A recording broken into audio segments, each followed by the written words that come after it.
go at this track. So our first matchup, but I believe we're going to be doing sight laps. So Blake Olson, there you see the stats, and Chase Schmidt, about the same age, a little more horsepower is what Blake Olson is claiming.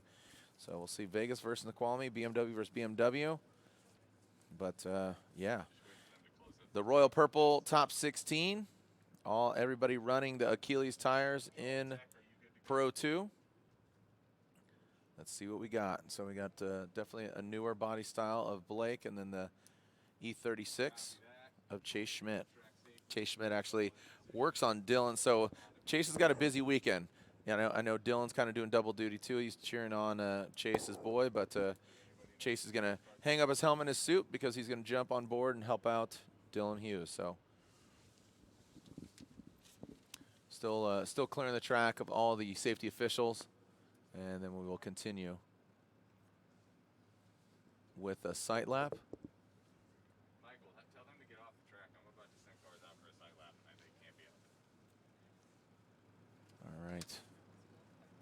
These guys are, again, patiently waiting. Make sure we get them off course, and we'll be good to send. Copy that. Trey, can you send one zip in that, and I can send the sight lap through, and you can go out after. We're going to see the next pair lining up in the back. Copy that. Thanks, Trey. Looks like that is Kelsey Rawlings versus Wadman. Hold. Flag two, run out there. What are they doing? What are you doing? All right, here we go. Blake Olson. Again, this is just a sight lap. This is them getting familiar with the course, seeing the conditions, especially somebody like Blake, Ryan, because they haven't seen the course. They haven't seen competition, haven't seen a battle. So this is a good opportunity to get familiar with the tarmac. Yeah, for sure. And this will probably only be done for top 16 because the surface has changed from top 32. If it stays like this, or even if it gets more wet, once we get into the grade 8 and beyond, it'll basically be the conditions as they are presented, because drivers at least will have some level of acclimation to the conditions that are out there now. So this will be their sight lap. They'll go back, and then we'll kick off the first battle here in the top 16. First battle, 16, baby. Let's go. Let's send it. Come on. A lot of delays going on, but no big deal. We're ready to party. Bay Olson here, that Cora Works BMW. Chase Schmidt, Kansai wheels, wraps, and Achilles tires.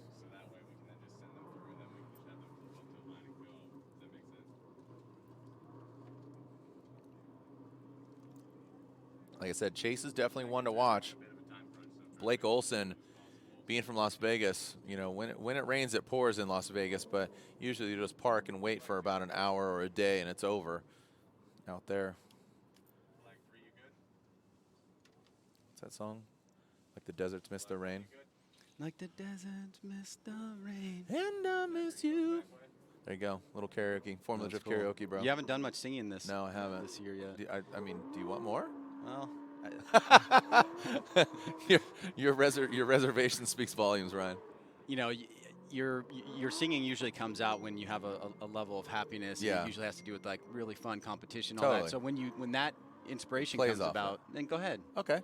All right. If you're feeling inspired, like a mood ring. Yeah. Okay. All right. Thanks, buddy.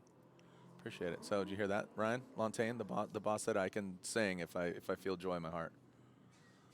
So yeah, I appreciate that. Don't go breaking my heart. You know what I mean? All right, Chase Schmidt. Don't know what he's doing back there, but we need you up here, kiddo. Oh man, Chase. Maybe a little nerves. You got to think that nerves here. I mean, oh, that's what it is. Home track. He's got family. He's got friends. No pressure. No pressure at all, Chase. Living up to your name. You're Chase Schmidt, and you're the Chase car. Blake Olson currently 5th in the standings. Looks like Chase is icing Blake. We're talking about the pressure here. Well, Chase right now is sitting in 16th place, Jared. So he's got a ways to go to get into that top 8. But a win here against a top 5 competitor certainly would put him on the right path. Here we go. All right. There we go. Windshield wipers are on. You know, you got to figure the spritz. These guys are riding jet skis out here. Them water bikes. Here we go. And boom, we officially are beginning our first battle of top 16, the Link Engine Management Pro 2 Championship. Let's see if he gets some singing out of this heart here. Here we go. Blake Olson, fired up. Throws it in like twisted teeth. Oh, man. Looks like the wall claps back at Blake. Good angle, stays in it. Chase Schmidt, he's very familiar with this track. Let's see if he can drop down into that power alley. Blake gets it. Oh, looks like he takes 2 wheels off of the outer zone. He does salvage that. Really surprised that he spun back. Might have thought he would have rotated. And Blake taking that wide angle, that wide line around that front clip and into that last outer zone. Blake goes there. So, Ryan, this should be pretty interesting as far as how to judge. They were all over the place. Let's take a look at it again here.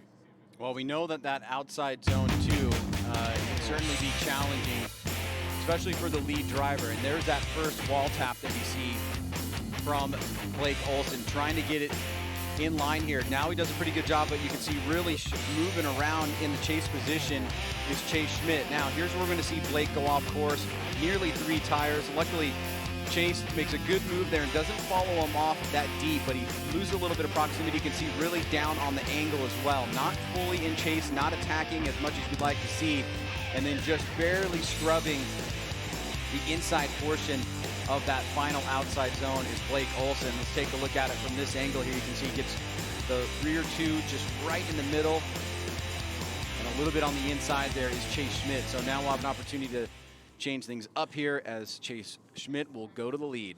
You know, I think Chase was really thrown off by Blake's line there. You saw him hit the wall. He's not, if Blake goes in and that car gets sucked up, Chase did have good proximity. He had to back off a little bit, and I think he took some angle out of the vehicle to gain some ground right before they went down to the power alley. And then you saw Blake go off course, so that throws Chase off, and with that wide swing on Blake. So it's obviously going to come down to the second run, but I'd like to see them a little tidier with both their lead and their chase. So you can see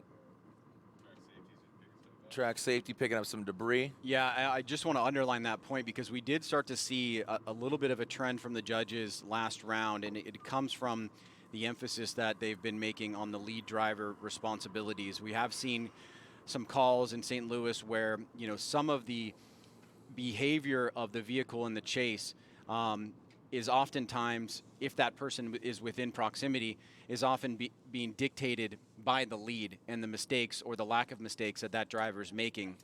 And so we saw a couple of calls that really banged the lead driver and when the chase driver is in proximity for making those mistakes that may have been a causal chain of events that affect the chase driver. So I certainly agree with you there that that's been consistent with the judges so far. And we'll see how this plays, or how that plays, as now we go to the second part of this battle. Yeah, usually right now, you know, the drivers are getting a little bit nervous. Their tires cooling down, and obviously they do cool down, but especially in the wet, not such an issue here. Guys might be running a set of tires through the whole competition if you take it all the way to the top. All right, here we go. Chase out front. Now Chase is lead, and Blake is Chase. Chase Schmidt throwing it down. Look at that consistent, good angle all the way through the bank. I'd like to see Blake gain some ground, but he does maintain the angle. Let's see how they handle it into the power alley. On the stats, the numbers said that Blake had a little more horsepower, maybe flexing a little bit. Now into that third outer zone. Chase with definitely a more proper line. Like I said, this is his home track. Good flick, aggressive flick. Let's see if he can bring it all the way out to the wall. Does not get all the way out there, but I'll tell you what, it was definitely much more of a tidy run. You ask and he shall receive, Ryan. Well, Chase Schmidt this time around in his lead run, especially on the big bank, seemed to have more consistency, and we know the weighting for that area can certainly play a role. I think you're right that he missed a couple key sectors of the power alley and the final outside zone, but let's take a look to see how Blake Olson adapted. He kind of stayed back a ways. Now you can see that Schmidt is nice and high on the bank, and notice the kind of locked in angle and line. There's not a lot of moving around. We did see that from him in the chase, whereas you can see Blake Olson is not really fidgeting around in the chase position, but he is lacking proximity. There was a little tiny movement in the vehicle. Here they are coming through the center section of the bank. Kind of gives you a good idea of how close he is to the wall there, just maybe about 8 to 10 inches off the wall. Now coming through the power alley, you see that he missed that, Schmidt missed that outside zone 2, wasn't completely out to outside zone 3. drawing a pretty decent line here. He gets that inside clip, good angle there, nice snap back around. But at this point, Blake Olson is starting to nose in a little bit here, try to close the door. And with Schmidt not getting all the way out to outside zone 4, he left a little bit on the table there for the judges to kind of pick apart. Line angle style, right? I mean, lead versus lead, chase versus chase. Just, I really wasn't happy with either of the lead or the chase on that first battle. I think coming down to this, you know, just cleanliness, tidiness, you know, that X factor, given the conditions. You know, we'll see as judges are analyzing, taking a look at the replay.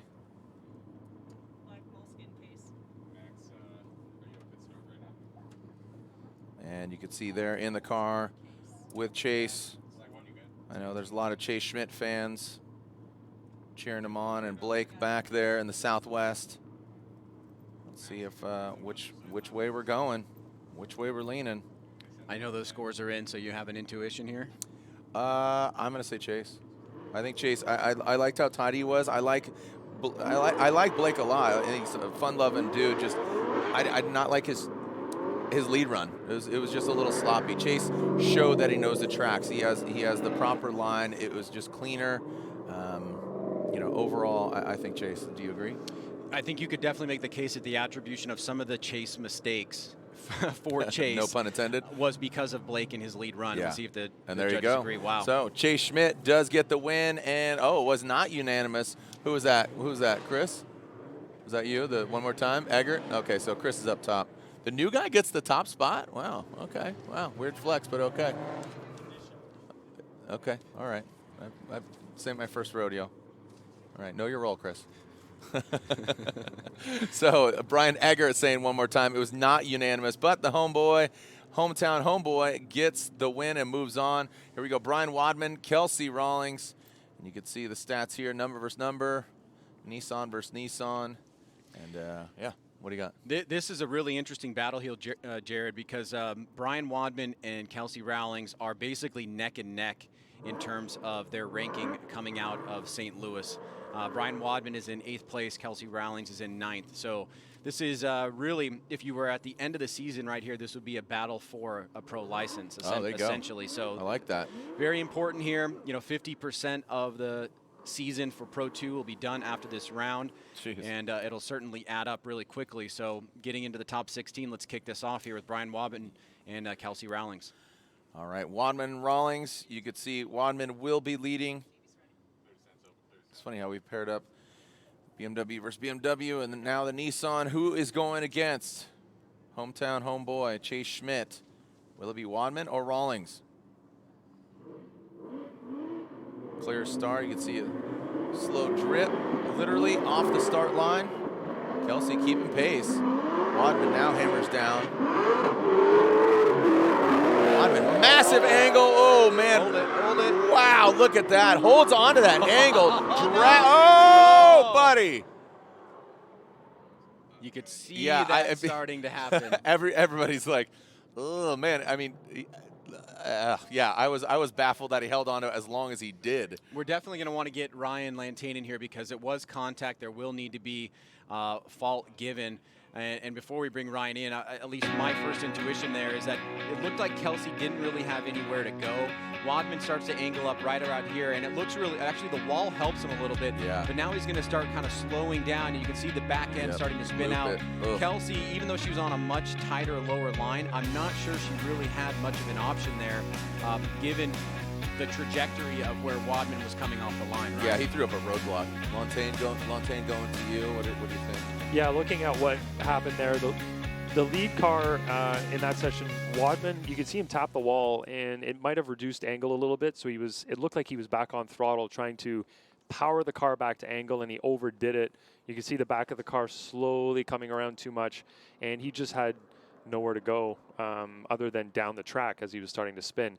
Kelsey is trying to make up that proximity, and as she's on throttle there, you could see that she maybe didn't anticipate the spin as much as she should or could have, and didn't slow down quite soon enough, and they made contact. So it's just, you know, in that situation, she's probably focusing on where she is on the track, how close she is to the wall, And you know, maybe she took her eyes off of him for a split second, and then she just couldn't slow down quick enough. Do I infer from that you're leaning towards Wadman being at fault? Because obviously that's going to play into who gets to or who has to use a competition timeout versus who doesn't. Absolutely, it'd be Wadman's fault in that case. As the lead driver, you're supposed to maintain drift throughout the course, and he did not. So you can see here, he does have quite a bit more angle than Kelsey does in the chase, and this is right there. He was rotating. Yeah, you can see it starting to slowly rotate, and I heard Brian say it, and I said it too. Oh, that's not going to be maintainable through the rest of the outside zone, and you could just see that over-rotation happening, and yeah, it's just an overzealous throttle foot, I would say, in that situation. It is very slippery out there. I'm sure the grip level varies from, you know, mid-track to the top of that bank, the way the water's running off. It doesn't look, oh, it's still raining, I think. I'm looking down at a puddle down there. But generally, that bank will dry off before the infield, and we saw that yesterday where there was smoke coming off the tires on the bank. Yeah. And as soon as they came into outside zone 2, people would be spinning and spinning and spinning because of the difference in grip. And I'm sure the difference in grip is still that way up there because the water doesn't pool. It just runs down that bank. So would you say the water falls? So the water does fall. So don't go chasing those? Don't chase those. Yeah. He's down on the apron right now. I think he chased it down a little too far. Yeah, he chased it too hard. Ryan, you spend a lot of time at Ebisu, and it rains there a lot. Is there a point of no return in a situation like that? I know there's no banks there, but you know, like as a driver, what can you say about, you know, saving something like that versus you're just done? Yeah, once you get, there's that feeling that you get in your stomach as you're just a little too far rotated. There's nothing you can do. You're along for the ride at that point. It's really, really hard. The only way that generally a car can fix that kind of spin is if you have all-wheel drive and, you know, the front wheels start to pull you out of it. But in this situation, if you're at the limits of the steering angle of the front of your car, there's nothing you can do. Yeah, you can't go any further. Your contact patch is nil. Yeah, you're all the way gone, you know, in terms of steering in the front end, and the rear end's already kind of swapping ends with the front. You're done. You just hold on and hope that you don't hit anything. And in this case, Kelsey was trying to get, you know, that proximity back. You could see she was on slightly lower line, and it ended up in some contact that is going to require some. It looks like some mechanical repairs there. It looked like her front left is pretty damaged. Now, I don't know. We can't see from the camera views here how bad his car is, but we don't assume that it's that great because there's a flatbed picking him up. So I assume he's also broken. Yep. So we'll see what's going on here. But as you said, Wadman is at fault. So again, assess the damage. When we come back, the tracks will be. The vehicles will be cleared and the track will be cleared. When we come back, more of the Link Engine Management Pro 2 Championship. We'll come back here in that area, and then it slowly came in, and it's cloudy now for Jonathan Hurst and Josh Reynolds. Jared, obviously this is another big battle here. Jonathan Hurst having a tremendous event coming out of St. Louis, currently sitting in second place. Yeah. And the sight lap underway here. Yeah, this is a sight lap here for Reynolds, and that's Hurst out front, that Cash Racing. Him and Hum and Rahimi teaming up this year, doing some engine development and basically being very resourceful as Human driving the Z and Jonathan Hurst driving the G37. They can actually share a lot of the parts and obviously engine parts as well, since they're both running the LS. All right, I'm seeing a lot of water quickly accumulate out here on track. Reynolds looking to make up some ground here in the championship chase, sitting down towards the bottom of the pack here, and could be a giant killer here if he's able to take out Jonathan Hurst. Very capable driver, very well-built cars. Again, these vehicles prepared in Switzerland are now being maintained by the Drift Cave, which is Matt Field's shop there in San Jose, California. All right, let's get him back up to the start line and back at it again. This is sideways rain. Yeah, it's definitely it's coming at us. Not big fat rain. No. What about upwards rain? When it hits you in the face. Rain that comes up from the ground. Yep. Yeah. You're quoting a movie, right? Yeah. Okay, good. Big old fat rain. Big old fat rain. That's what I thought you were, but just shrimp tacos. All right, here we go. as Jonathan Hurst will lead, Josh Reynolds giving chase. Clean start. Flirting with that wall there, Hurst. All right, this Cash Racing G37 throws it in. Oh boy, Reynolds getting squirrely. Man, look at Hurst going for it. Definitely, drier conditions up top. Looks like he's found, he's using the rubber gumballs at the top of the bank. Woo, we got the splash zone. Yes, sir. Oh man, Hurst flicks it around. Hurst a little bit wider as Reynolds brings it into that last outer zone. And Jonathan Hurst across the finish line hits the little hip there at the end. Ryan, not too shabby. Like I said, I mean, these Pro2 drivers, they have definitely just progressed over the years, and this year it gets better and better. Yeah, at the outset of Pro2, I would have been a lot more worried about this rain, but it looks like Jonathan Hurst is using the wall kind of like a stabilizer. I think he's grabbing the wall right around here or getting very, very close to it. It does suck him in a little bit. He moves some angle up, but just notice how much of a deeper line he was running there than Reynolds. Reynolds, not too shabby, though. He's keeping relative proximity. He kind of starts off on a midline here. You can see he was running a little bit less angle, and that just gives you an eye on the difference coming off of the big bank as they start getting into outside zone number 2. Now crossing over Hurst, he shies away from that outside zone, and you can see it caused him to go a little bit wide on the inside clip. Now trying to gain a little bit of ground here is Reynolds in this final corner, but Hurst does a pretty good job of going deep into that final outside zone. So he's laid down a pretty clean lead run. Obviously, he had that mistake where he lost a little bit of angle by tapping the wall, but I think that the judges are going to, obviously, it's going to be a comparison between the lead run that Reynolds is going to be able to do, but I think the judges will reward some of that riskier behavior, all things considered. So now we will switch things up as Josh Reynolds now goes to the lead, and Jonathan Hurst will chase him down. Yeah, here we go. Reynolds out front. The door is open. I have to assume just airing it out, man. You get some steam, some condensation. You can't see. You got your racing lid. You got your windshield, and then the rain coming at you. So it's always good to, oh, looks like we got a restart. Josh jump. Yeah, big jump. Okay, a big jump there by Reynolds.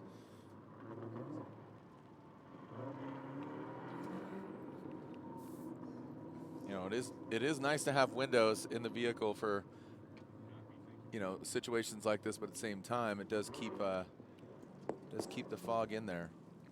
Yeah, and we did hear during the break that they were going to allow our staff members to rub the fog down inside to give them better visibility between runs if that becomes problematic. So you could kind of see. They're giving massages? They're rubbing their shoulders before they go out and run? That didn't come out exactly the way that I intended it. But I'm with it. I get it. I get it. I'm down for the massage. Yeah, Sopa, get up here, rub my shoulders. Here we go, Josh Reynolds. Josh Reynolds and Jonathan Hurst. Woo, Reynolds throws it in. See, he's got great angle, drops down a little bit. Reynolds, middle of the bank. Let's see how it comes into the power alley. Whoa, well buddy. done, man. A lot of water there as they come into that third outside zone. A ton of water powering through. Oh, it looked, honestly, I really want to watch that replay. It looked like Josh was almost coming to a halt there. I think he was. And Hurst was an absolute beast in the chase from outside zone 2. How he didn't spin and still make that look clean in the transition is pretty close near a miracle. Let's take a look at this again. Reynolds obviously was really fast on the bank, but he's on a lower line relative to the lead run of Hurst. Hurst is trying to get up to angle here. He wants to keep some good proximity on him, but he's back about 2 car distances at this point. But you can still see he's on a lower line, so he's not really doing exactly what you want the lead driver to do, and that's going to be compared to Jonathan Hurst's lead run. Now as they come down off the bank into outside zone 2, take a look at this at the different approaches here. Reynolds does a great job on this outside zone. Big angle there from Hurst, and then he just plots it right on the inside, tucks up on the inside, and we're going to see a little bit of a stall there from Reynolds, and I think that's going to be the cause of what happened to Hurst. Up until that point, it was a great duel back and forth, and Ryan, if you want to come in here and give us a little insight on what transpired there, because obviously we did have some contact right at inside clip 1. Yeah, it looked like Hurst had, like you said, a much higher line on outside zone 1. He was really, really looking strong in his lead run. And then looking at Reynolds, he was a lot lower on his lead run. He was almost a full lane, maybe more lower on outside zone 1 than Hurst was on his lead. So that's a big disadvantage there for Reynolds. Coming into the infield area, that power alley, Reynolds, it looked like he dropped a tire maybe in outside zone 2. And then what really is causing a little bit of concern for the judges is the decel that he did right at inside clip 1. Just before it there, you can see the car start to gain angle, and it looked like that was totally his fault, where Hurst wasn't diving in. He had good proximity, and he was really mimicking what Reynolds was doing up until that point. And then Reynolds either stalled up or over-rotated and lifted so he didn't spin. And I really personally think that was his fault. I'm really far away from the other judges, but we'll have to see how they decide on this one.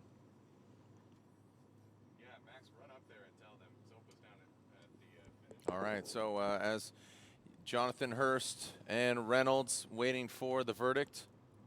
Max, run up to start because Sopa is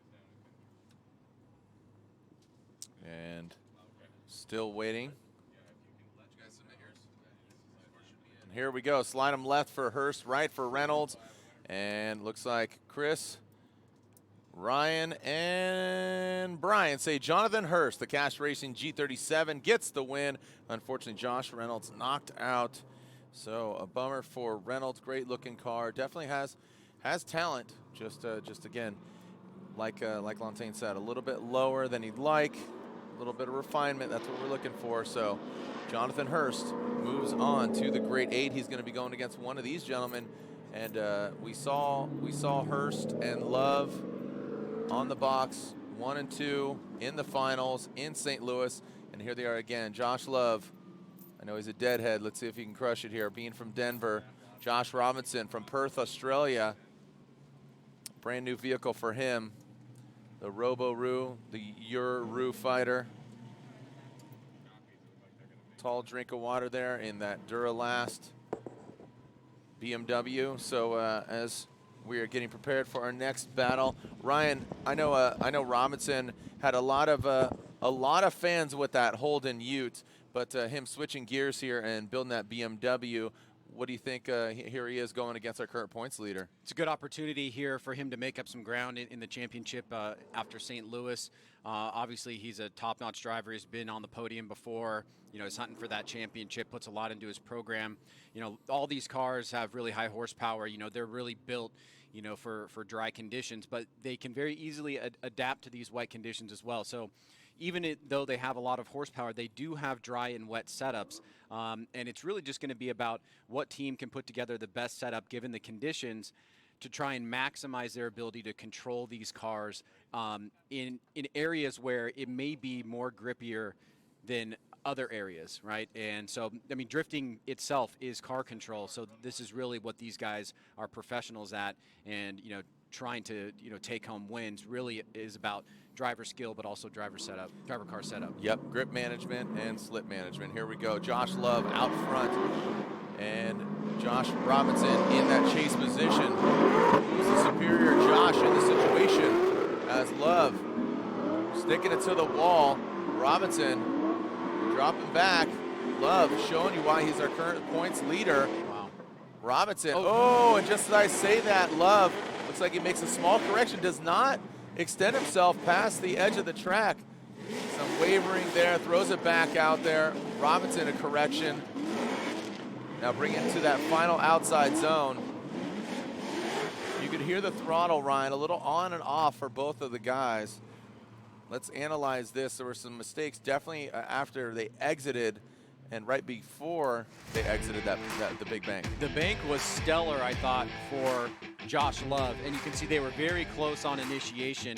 Josh Love quickly got right on the bank, nice and high on the line. You can see that Josh Robinson is a little bit behind, but he's trying to follow the line as best he possibly can. Now right here, Josh is going to make a little bit of a correction, unwind some angle out of the car. Does do a good job on outside zone 2. You see a slight correction from Josh Robinson, and then a bigger correction right there that still looked like Josh Love was having flowed through that section. So it looked like an independent mistake there for Robinson, where he nearly zeroed out the angle on the vehicle. Here's that mistake from Josh Love in the front. He regains control, is able to get to both zones. A slight little bobble there, then watch Robinson. He has a big hiccup right there, has to almost kind of reinitiate to get back on it. I don't think it's going to be an incomplete, but it's very, very close to a mistake that judges might call an incomplete. So he's going to have to do some work here, and we saw Josh Love on the big bank kind of setting a really solid standard for what's to be expected in the lead run. Again, both these guys very talented, like the driving, just tighten it up. This is kind of what we saw from our first battle there, right? I mean, Chase Schmidt and Blake, this is almost, look, it's newer BMW versus older BMW, right? Kind of that first battle, little sloppy, very reminiscent of what we saw as we started our top 16, Chase Schmidt and Blake Olson. So now, who's going to come out on top? Who's going to clean it up, put a bow on it, and advance into the Great Eight? We're about to see Josh Robinson and hopped up like a kangaroo. You know that jacked kangaroo that you see the videos of? I feel like that's the kangaroo on the side of Josh Robinson's BMW. Here we go. Robinson throws it in. Let's see Love looking like they are Oh, Robinson getting a little twitches here and there. Let's see how they go. Down, dropping into the power alley. Love shoots out that outside zone indicator. Now bringing it into that front clip. Now transition back into that final outer zone. There's Robinson. Love, definitely good proximity. Doesn't go as deep as Robinson, but still very exciting to watch. And I think we asked for and received what we asked for, the little refinements.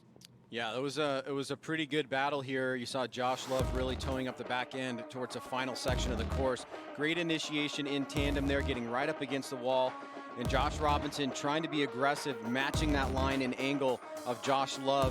He does tap the wall there a little bit, has to make an adjustment. You can see the front wheels kind of sliding around a little bit, but look at Josh Love in the chase.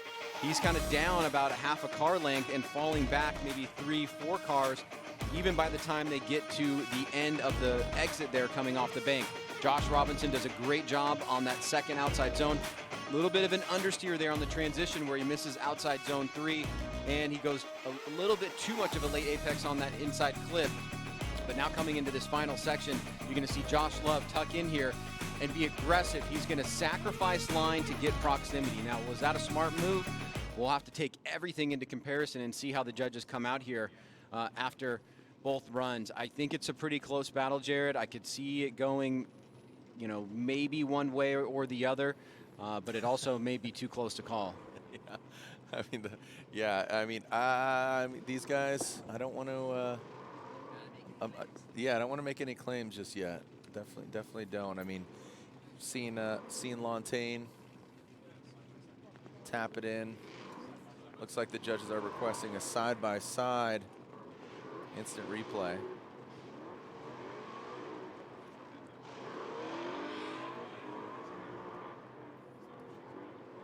Okay, so, all right, side by side.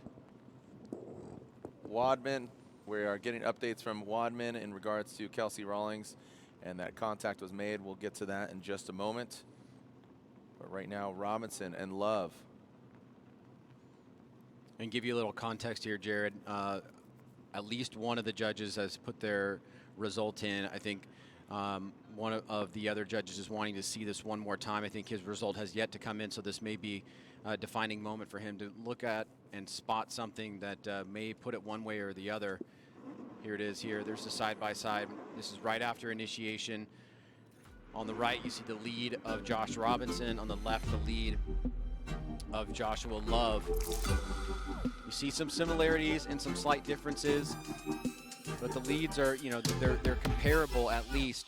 I think the big understeer there in the lead from Josh Robinson, and then right there in the chase is, you know, an area where, you know, there may be, for one judge, something to kind of point out. But Love did have a few mistakes as well. It's not to say that his runs were perfect. It's definitely a close battle here. All right, hold on as I believe, okay, there is Josh. And one more time from Brian Eggert, and I believe, and there you go. Is that what you wanted? Josh Love gets the win. Josh Love gets the win. It advances on. Josh Robinson knocked out. So our current points leader advances on. So Josh Love gets the win.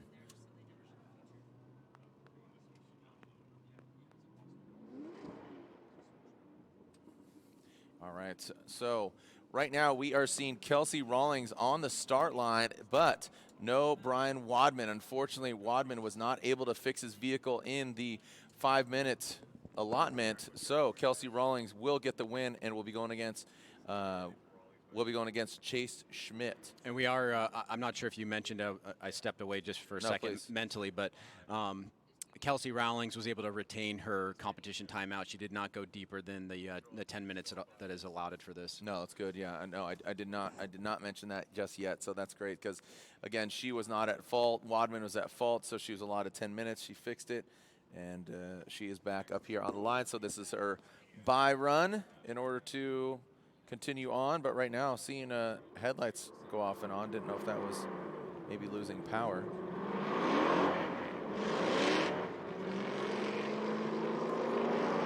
Here we go. Kelsey Rawlings with her bye run. Listen to this thing purr.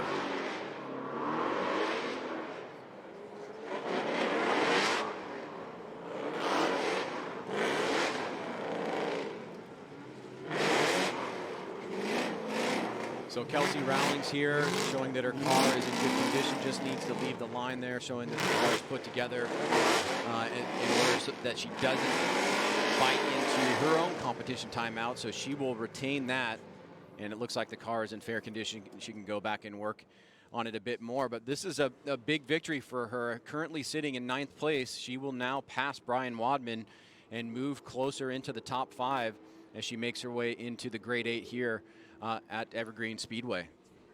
All right, as we advance on into our next battle, we are officially halfway through the top 16. Let's go to the other side of the bracket. This is a vehicle that might look familiar. Definitely livery has changed, but this is a vehicle that was in S's stable, and now is the proud owner is Dimitri Brewski. So he'll be going against Nick Novak. Brewski, this is his first time out here on course doing battle. We saw Novak earlier go against Madison. This will be a sight lap for these two drivers. Says never settle there on the front bumper. Some more BMW action here. There are the stats. Brewski, 34 from Belarus with 800 horsepower, and Novak from Las Vegas, another BMW Novak boy, Bimmer boy with 900 horsepower. As Nick Novak will be chasing Dimitri Brewski. I think a lot of people felt that Dimitri Brewski was very deserving of a podium coming out of St. Louis. He was driving, pretty spectacularly throughout the entire weekend, just missing out and getting that 4th place finish, losing out to Austin Mata. But he is definitely one to watch here, doing great so far this season. With Nick Novak, he's got a little bit of ground to make up. He's currently sitting in 15th place right here. And with a couple of guys ahead of him that have gone out, like Carlos Arrieta, Josh Robinson, he could make his way into the top 10 pretty easily here with a great 8 berth. So we'll see how he does against Dimitri Brewski. Let's get him back up to the line, get him ready to shred. See very similar builds.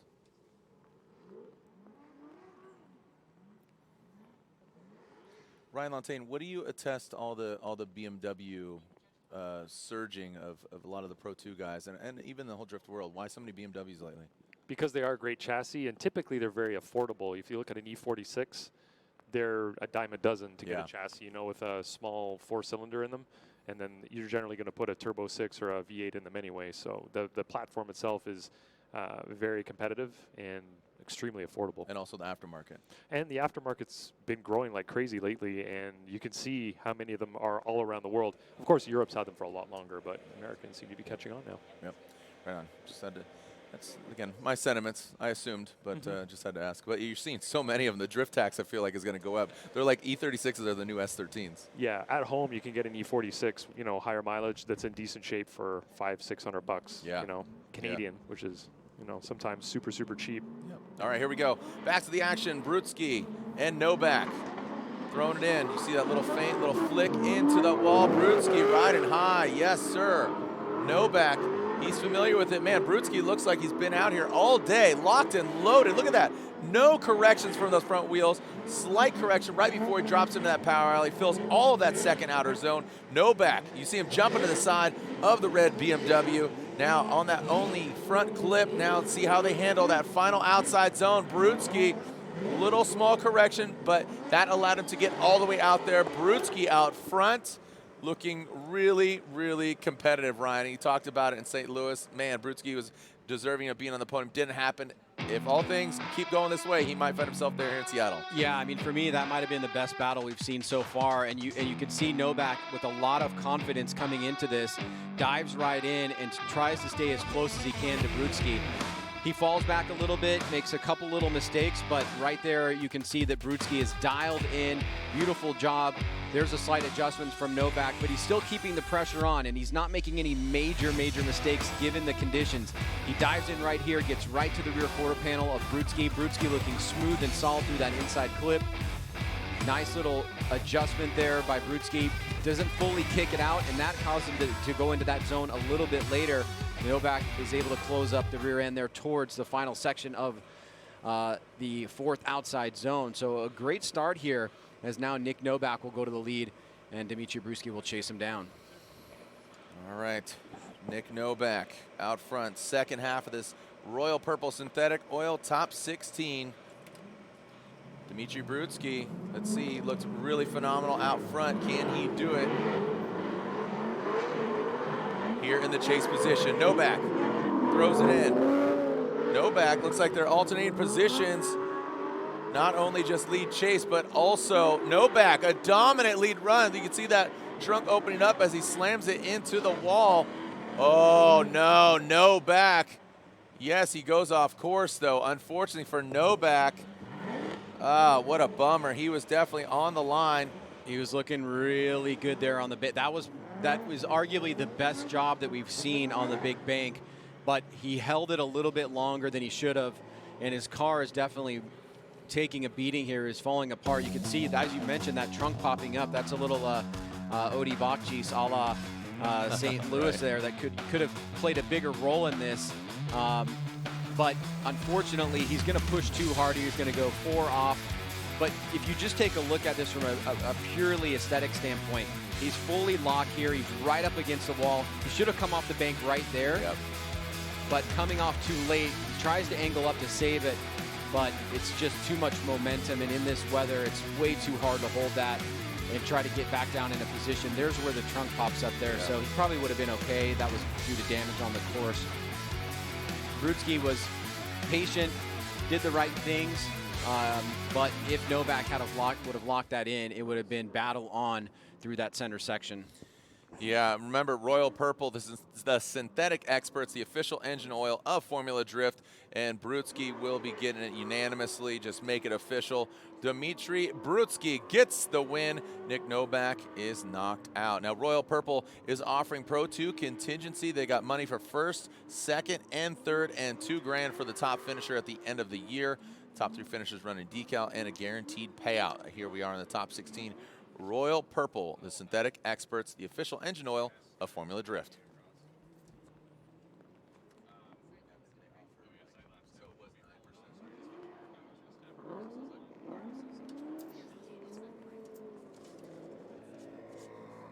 All right, here is our next battle. Both these boys from Southern California. This should be a fun one. I'm pretty sure they've drifted together for sure online, but I believe also at Adams out there in the Inland Empire. Micah Diaz, hold fast on the hat. It's on his gear. It's on his ride. Riverside, California, 620 horsepower. Andy Haitley, 36 years old from Malibu, California. 2 very unique vehicles. More BMWs. Old school versus new school, as they will be getting their sight laps. And again, one of these drivers will be going against Dimitri Brewski. Here is the bracket. Here is the lay of the land. Here is the road course. Ryan, already, let's wrap out about those exciting battles already on the left side. Yeah, well, we're seeing a berth into the Great 8 for Kelsey Rowlings, which is awesome for her. That's going to be a first for her this year. And Chase Schmidt They're going to be doing battle in the first half of the Great 8, but on the bottom half, it's a big one, Jared. Jonathan Hurst and Josh Love, your current 1-2 in the championship. And you don't get many opportunities like this to make a big impact in the championship. And a lot of times, drivers think back and say, if only that one battle, well, this is going to be one of those for Jonathan Hurst and Josh Love. Yeah, really, really excited. Like you said, that Love and Hurst battle. Brewski, the way he's driving, one of these guys, Micah or Andy, will be going against Brewski. And the way Brewski's driving, for not having gone battle against anybody, he looked very confident. Yeah, I think he's been incredible to watch this year. I mean, the whole Pro2 field has been awesome, in my opinion. It's arguably the best that we've ever seen. They came in super prepared. I don't know if that was because we had more time or just this is a set of mature drivers that have done all the hard work to get to this point and are making the most of it. Yeah. But, we're just seeing that in spades here with a lot of these drivers and many names that I think a lot of fans are unfamiliar with, but we'll certainly get to know more and more as we go deeper into competition. For me, with Jonathan Hurst, he almost seems like a different driver from last year to this year. I would agree. Just amazing amount of progression that is to me noticeable. Right. Yeah. I was with him at LS Fest. I think it was last weekend. But welcome back. The sight laps have been completed by our next drivers, and they are on the start line. We got Austin Mata and Ricky Hoffman. So Mata and Hoffman on the start line, and you can see Hoffman there on the left, and Mata on the right. Mata will lead. He drew the number 3 card. This is his first battle. We did see Ricky earlier going against Mike Power. Mike Power made a big mistake. Let's see if we get a clean battle. Mata initiates. Ricky, slow roll into it. Now Mata, tapping that wall, stays in it, shimmies his way. Hoffman, not as much angle, maybe playing it safe, saving the angle for proximity. But Ricky, both these guys, TireStacks.com, S chassis. Going out to that third outside zone. Salvaging some run here. Slapping the wall as you can see Mata, and Hoffman does not get all the way to the outside zone. Yeah, Hoffman may have had to reinitiate coming off of the bank. It was very close, at least at first pass, to an incomplete. We'll take a look at it again. Mata continuing kind of a very good progression in his Pro2 career, looking strong here, adapting to these conditions, gets a nice initiation here, starts moving up towards the higher end of the bank. You can see very, very late initiation there from Hoffman. It was way past the last standing cone, so he's got kind of 2 X's against him. That would have been the first one. The second one is going to come right here as he comes down off the bank. Watch the front wheels. Are going to almost come to 0 angle for a second. Looks like he has to reinitiate right there. Yeah, that's pretty close to an incomplete for my money. I don't know what the judges think, but if it is an incomplete in the chase, we still have to focus our attention on the lead driver, who, even though he doesn't hit that full depth that you want to see in the final outside zone, he did a pretty good job overall. So Austin Mata, seemingly on the first run, has an advantage going into the second run here. And of course, we've got to look at both the lead and the chase, but Mata now will chase him down as Ricky Hoffman goes to the lead. Yeah, Hoffman's got the clean air out front. Not so clean. Got the windshield wipers ripping away. You can see Mata's working double time, man. Look at that thing. It's about to fly away. As Hoffman, you can see just giving a little casual wave there. And there is the cards there. You can see Mata from Shakopee. And again, fairly equally matched horsepower. Both these guys in S chassis. Jackson, New Jersey, Ricky Hoffman. And here we go. Hoffman will lead. Can he continue his success train? We'll find out now. Hoffman in that chase position. He rolled into it fairly slowly. Now that he's in the lead, jumps right to it. Oh, he's working his way up the bank. Mata. And then Mata comes out of it. Mata slaps the wall. And Hoffman goes off course. Man, you can see Mata's back Man, that trunk has seen better days, but that means he's been putting it to the wall, putting the hurt on it. As Hoffman, you can see, kind of falls down there. Oh, he might be struggling. I don't think he's 100%. You can see barely crawling across the finish line there for Hoffman. Again, backing those things in. That's why that's those missing some taillights and bashed up the bumpers. Yeah, if I was Mata's spotter here, I'd basically just be saying, hey, you know, let's take a gamble on the incomplete from Hoffman. Just get through the run, keep, you know, decent pressure on. But he makes some big mistakes. He also got a really late initiation there. And if we think that this section of the course right here is going to play a big role in the decision, watch Mata in the chase position. He's going to angle up, hit the wall. That's for sure an incomplete, right? So now we've got 2 incompletes in the chase. It's going to come down to these lead runs. But right there, Hoffman goes 3 tires off. So just on that, I think Mata can still win this battle because he's going to have the better of the lead runs. You've got 2 incompletes in the chase by both drivers, right? And then it's going to go back to a comparison of the lead runs. And I think we felt pretty good about Mata's lead run overall. Yeah. The 3 off there for Hoffman, I think, is going to put him in a much more difficult position to convince the judges that his lead was better. But I'm sure that we're going to see some replays here, and we may even see a side-by-side to kind of give us a better opportunity to analyze. There you can see the drivers waiting patiently, the judges waiting for the side-by-side, Ryan, and I think you elaborated on that properly. I couldn't agree more. I think just, again, 2, let's just call it what it is, failed chase runs, and then with the leads, you can see Hoffman making that major mistake. Looks like side-by-side coming in hot, or coming in wet, I should say. Here we go. Delay there. Let's just look at the leads because that's really all that matters, right? The chases, I think we know, are incompletes. So let's take a look at the leads. There's Mata on the left, Hoffman on the right. Mata had a slight little adjustment. There's the 3 off. That's the biggest mistake that we see from Hoffman in his lead. Now let's go back to Mata on the left. How's he doing up there? He looks okay. Good flow through that inside clip. Nice little transition back around. Hoffman not too shabby. He kind of has a little bit of a punctuation there, and Mata was able to fill the 4th outside zone a little bit deeper as well. Almost like one tire to rule them all, man. Lord of the tires here, as Austin Mata does get the win. Austin gets the win, and that was unanimous. Austin Mata gets the win and will advance on. Yeah, so all top 5 drivers from our first round of competition advance on, except, unfortunately, old Blake Olson does not advance on. So Mata moves on to the Grade 8. Now remember, if this is your first Pro 2 or any of these, if you didn't watch St. Louis, we do have a 3rd place battle. We do have the consolation battle because we do not have a consolation. So, all right, so as we are going to go back to the Micah Diaz and Andy Haitley battle, these guys did already do their sight laps, so we're just going to go right into it. It's good to see Andy back out here in his car running. We'll see if it's 100%.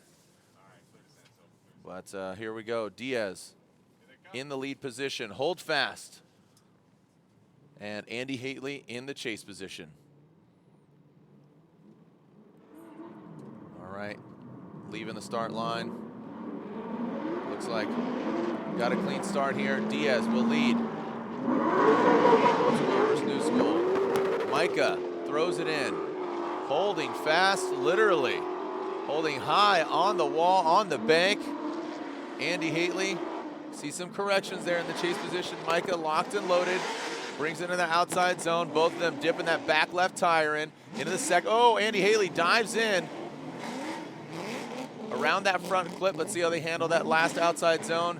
Micah straightens up just a touch there in order to get some traction and then throw it into the outside zone. Really well executed there from Micah Diaz. Ryan. Yeah, I mean, honestly, that may have been the most well put together lead run I think we've seen, the most complete lead run we've seen so far. Him and Brewski so far, I think. Yeah, there was no major mistakes, and he was really doing, I think, what the judges were asking in terms of early initiation, you know, prior to the last standing cone, getting to angle, staying up high on the bank, and he pretty much does that.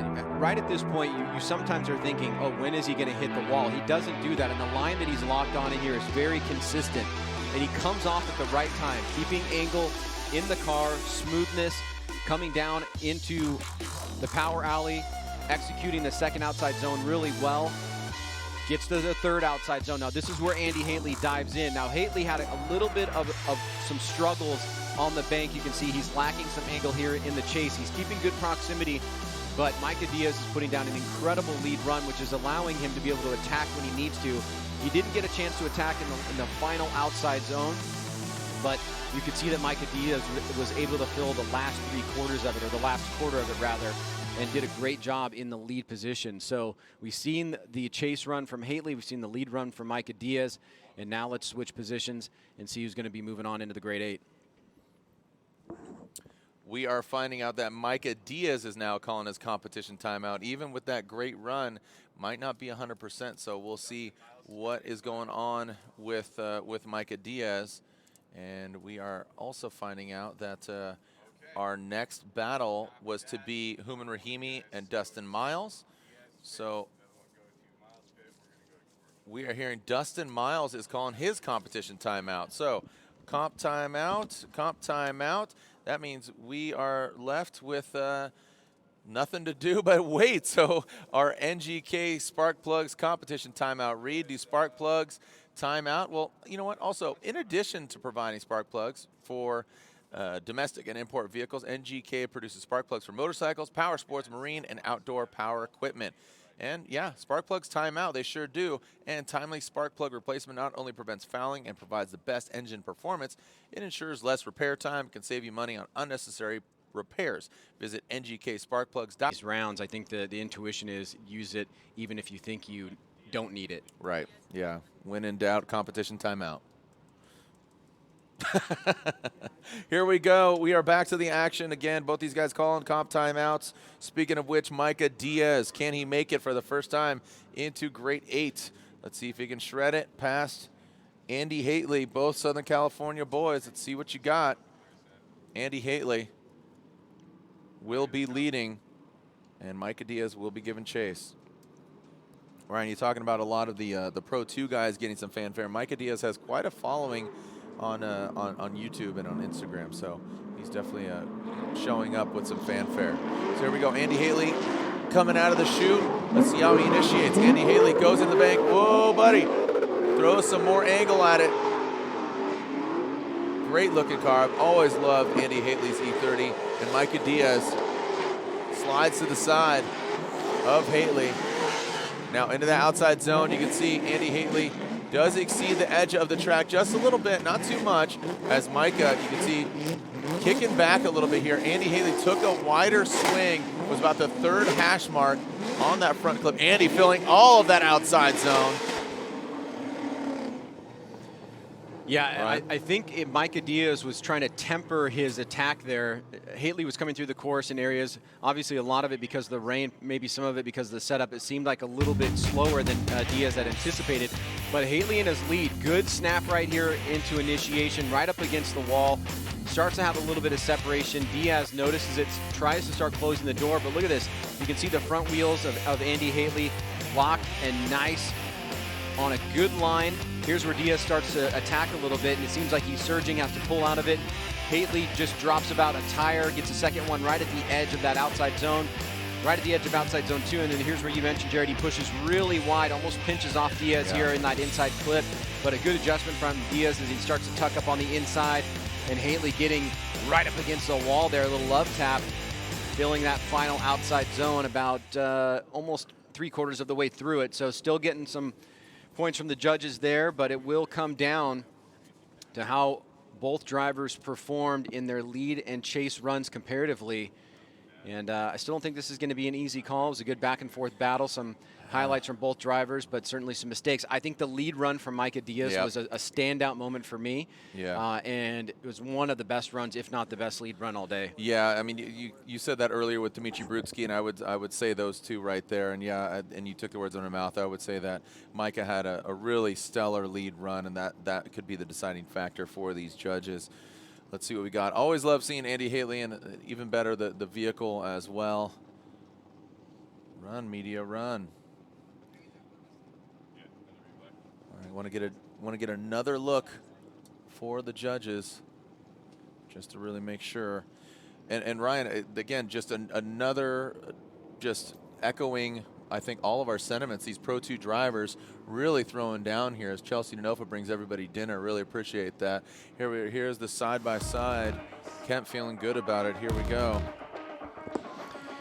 Yeah, the lead run, you actually see a bigger mistake that I didn't catch the first time around early on from Andy Haley. So I think that's going to put the leads in Micah Diaz's favor just on that alone. So it's really going to, for me, it's going to come down to the chase runs here. And focusing in on that, you can see a good surging attack there from Andy Haley. Great job on that inside clip. Diaz, it looks like, you know, he was trying to get the speed right and the setup right, surging in places, but making some mistakes, really maybe not adjusting to Haley's slower speed, or at least the perceived slower speed in certain areas of the course than he anticipated. So tough call here for the judges overall. Let's find out who's going to the grade 8. Zwing in the building. Thanks for joining us out here, Zwing. As, again, old school versus new school.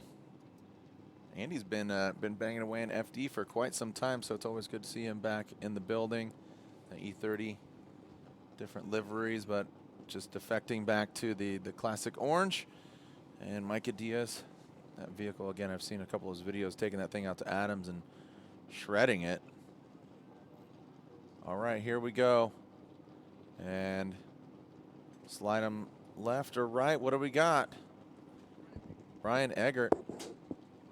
Really deliberating. Did you guys also? Here we go. Slide him left for Diaz, right for Haley. And Ewell says Haley. And one more time for Ryan Lontaine. And Andy Haley gets the win. Wow.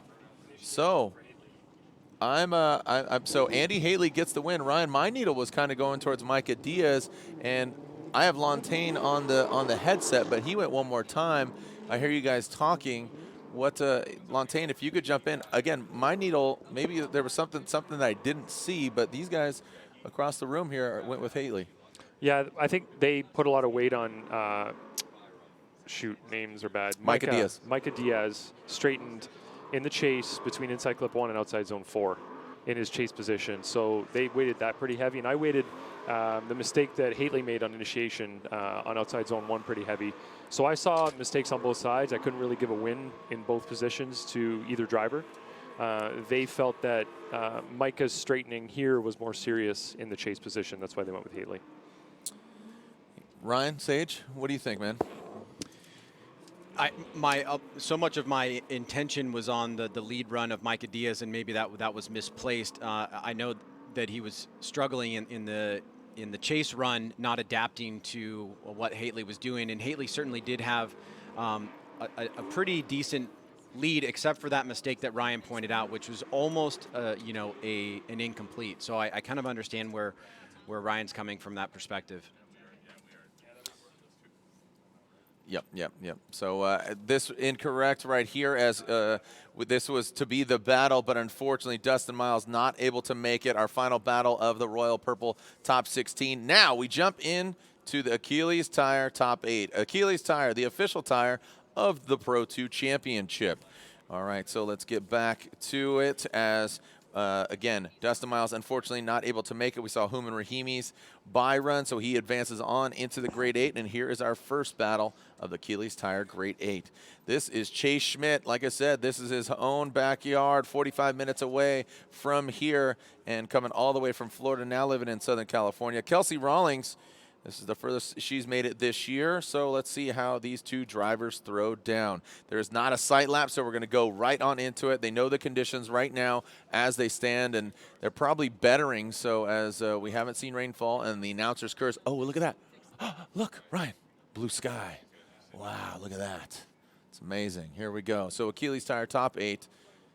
Yeah, Ryan's not concerned. He thought it was something better or worse, not just blue sky. Ryan's like, what? Oh, just blue sky? All right, cool. Did you think it was something worse? That's fine. Here we go. Yeah. Poke the bear, Ryan. See what happens. I'm just kidding.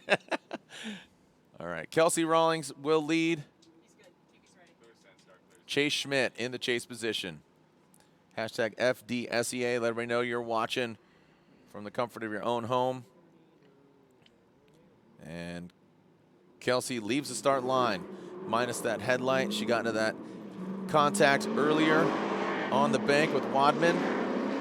Wadding up with Wadman. Chase with an early initiation before Kelsey. That might have ended up biting him in the end as Kelsey continues some wavering. You can see some slide in there and some shimming. Whoa, big angle there into that second outside zone. Now into the third, through the power alley, the splash zone on that front clip. Well done by Kelsey. Chase knocking it over and into that final outer zone. Kelsey works it all the way out. Really want to watch this one again. Yeah, we were both kind of startled by Chase's initiation before Kelsey rolled into it. But take a look again at Kelsey up front. There may have been a little Osbo Dean contact there at the past the finish line, but let's get back to that. Kelsey Rawlings heading up into initiation, but he said very early in the chase position there, and you said it might have affected him. I think it did a little bit, but he made an adjustment to get back on as quickly as he could. Now he's kind of matching the line, but minimizing the angle there. And Kelsey almost close to a massive understeer, which would have been a big problem from her. So Chase Schmidt trying to close the door, coming off the bank. You see that little bit of that understeer there from him, but staying back on it as they get to outside zone 2. The transition was a little bit weak by Kelsey, but she does get out to outside zone 3 right at the edge. A little bit less angle there from Schmidt, but keeping the proximity on, and you can see it's really reducing there right past that inside clip. Kelsey was pushing towards that outside zone and looks like she made a little bit of an adjustment to not go into the wall, and she filled it really well there. So great job by her. Let's switch things up now as Chase Schmidt will take the lead. Kelsey Rawlings chasing him down. Yeah, Kelsey looked really confident in that lead position, but now she's going to chase somebody that is very familiar with this track. So I have to think that getting that, under her belt as far as a good lead run, she knows that Chase knows this track as well. So you have to think the spotter is in her head and saying, all right, just follow him. He knows this track. Be confident.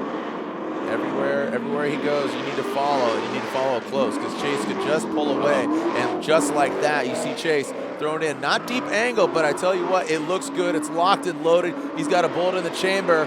Shoot to kill. Let's come down off the bank into the power alley. Quick little waver there. Those Kansai wheels into that second outside zone. Now Kelsey could strike here as Chase Schmidt, you see, taking a little bit of angle out of it. Kelsey gains the proximity, wraps it around the front clip into that final outer zone. Let's see if Chase can bring it all the way out. That could really, that could have put a really good exclamation point on it. I think he leaves a little on the table there. He got in a halfway point, dipped out with that Achilles tire in the back corner, Ryan.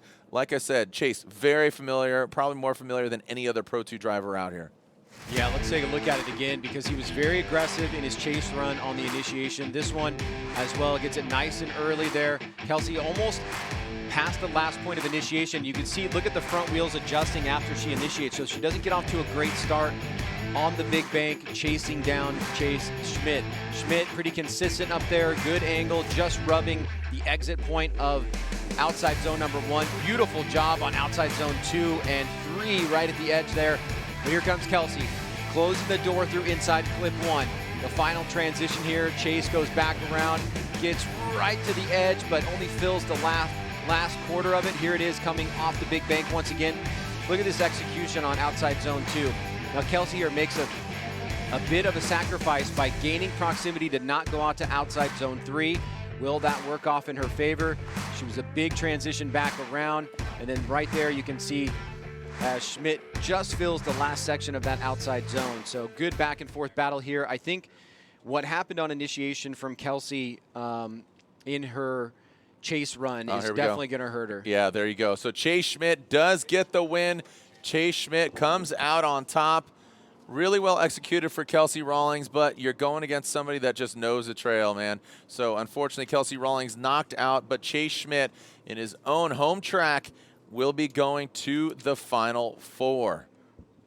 Yeah, I just want to point out, Jared, for fans watching at home, you can clearly see the yellow cones that are 3, 2, 1 leading up into the initiation. The last one is basically right before the first big sign.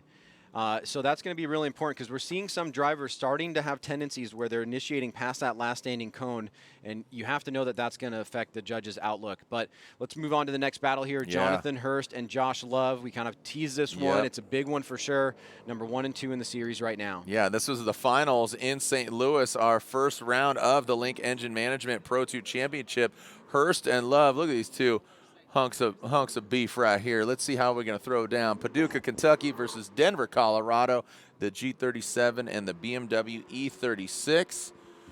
Fire on the mountain. Let's see, Josh Love. Let's see if you got fire here in Monroe, Washington. All right. Let's see what you got. Jonathan Hurst will lead. Josh Love giving chase. And Mata's still alive. Remember, he got 3rd place in St. Louis. So all of our points contenders are really making a statement here, back to back. But one of these gentlemen is not going to have an opportunity to even podium. So again, the points chase will be heating up. Just imagine if Hurst goes out early or if Love, there could be a big gap here between 1 and 2. Hurst throws it in. The Cash Racing G30. Oh, Hurst goes in hard. And there you go. You could see the rim pulling away from it.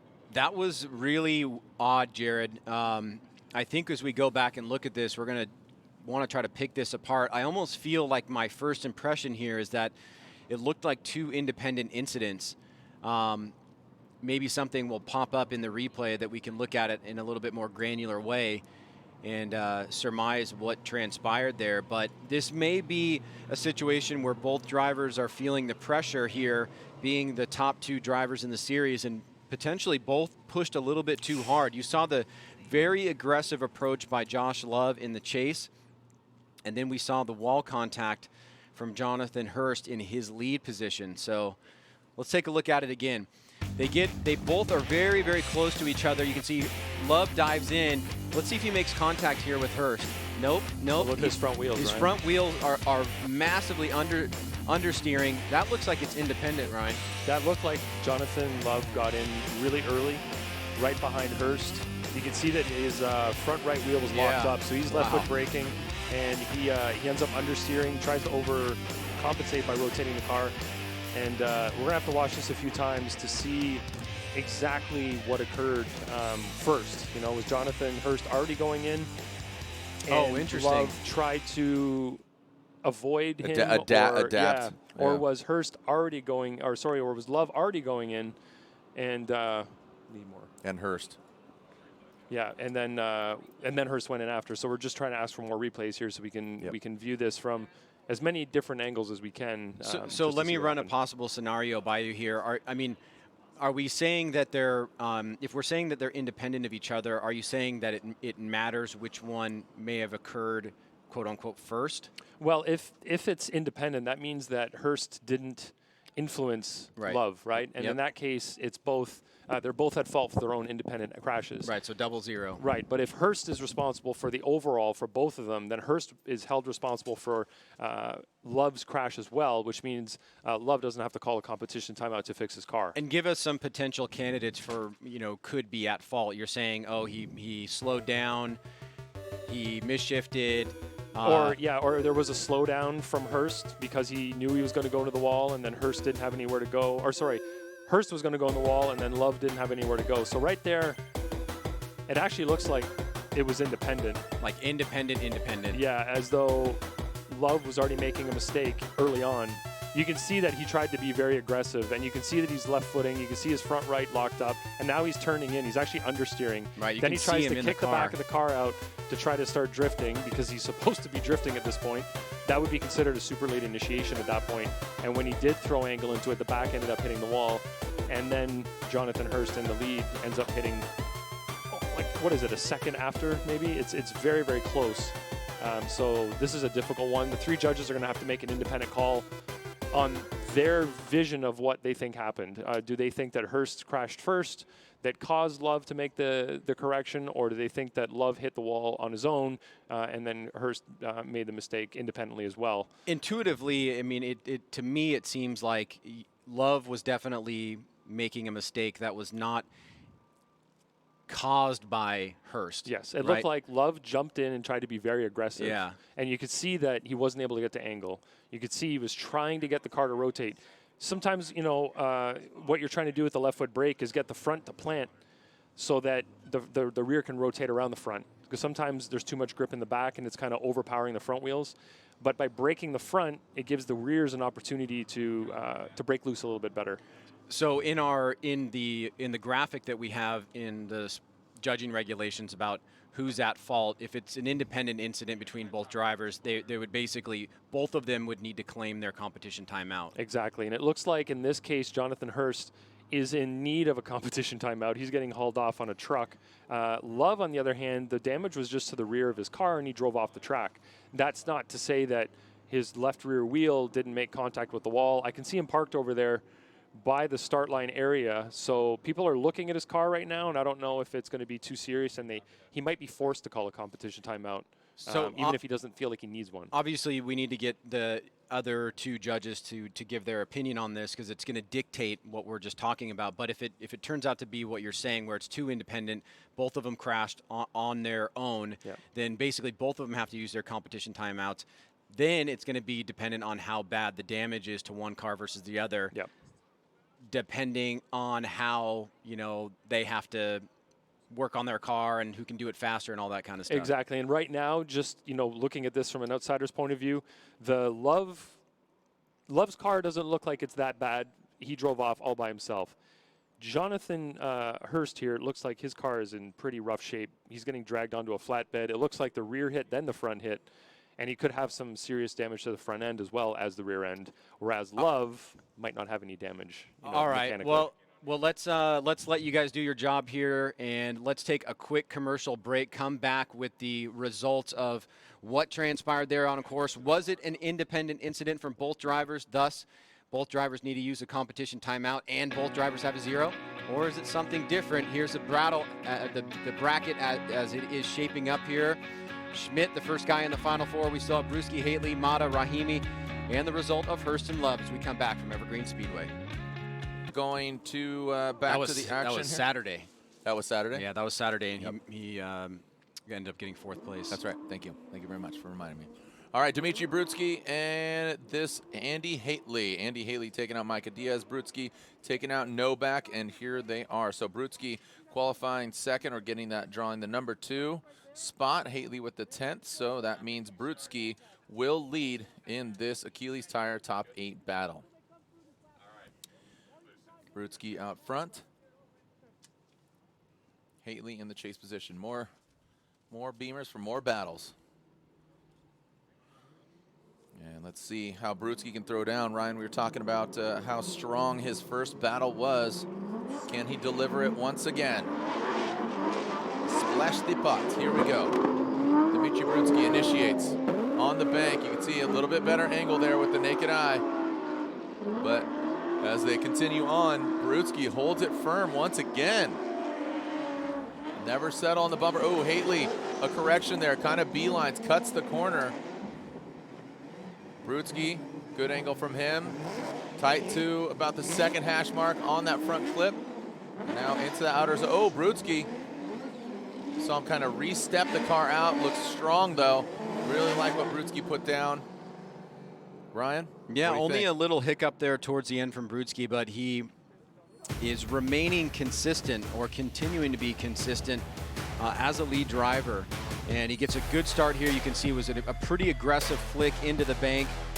Locks right in there after that last standing cone. Super high on the bank. Haley's following him pretty decently here, but Haley is going to be down on angle relatively, and then he's going to make a little bit of a mistake coming off of the bank here. Well, let's watch him.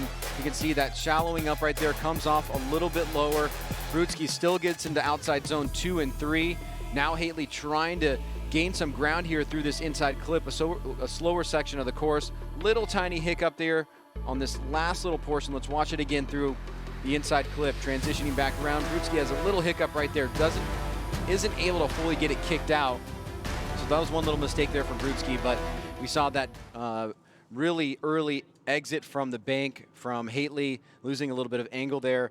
We've seen the lead from Brewski, the chase from Haitley, so let's switch it up. Yeah, here we go. Haitley out front. We'll see how he handles it with Brewski in his rearview mirror. And away they go. See if we get a clean start. No cones were hit. A reference of speed there, crawling off the start. Ryan, you pointed out the 3-2-1 cones, and there they go. Initiated before Haitley throws it in, flirting with that wall, man, making me nervous, and I'm not behind the wheel of it. You can see Brewski with a little deeper angle there, keeping the proximity. Let's see if Haitley takes the proper line. He does, and Brewski, man, you had a great lead run. Chill out. Ryan, this is where a spotter really comes into play here, but I don't know if Michael S. is in his ear. I know S. is helping him out, but I don't know if he's in his ear. Wow, Haitley, great line there in the latter portion of that outside zone. Well, Haitley's definitely making a showing here this weekend, and a really competitive grade 8 battle, and comes out super strong. A nice flick into the wall there, gets nice and high on the bank early. Brewski does not want to let him get away, trying to reel him in here, matching that line and angle. You can see a little bit of a shimmy there from Brewski, but Haitley leaves at the right time, comes down into the inner part of the power alley, fills outside zone 2. Nice transition there in avoidance in the chase by Brewski. Wide swing there from Haitley. Super late apex on that inside clip. Really using all the course here. And then getting into this final section, he gets into that zone a bit late, but you can also see that Brewski did not fill the zone at all, did not follow him out there. So Haitley putting up a fight against the number 4 in points right now. How's it gonna go? And there we go.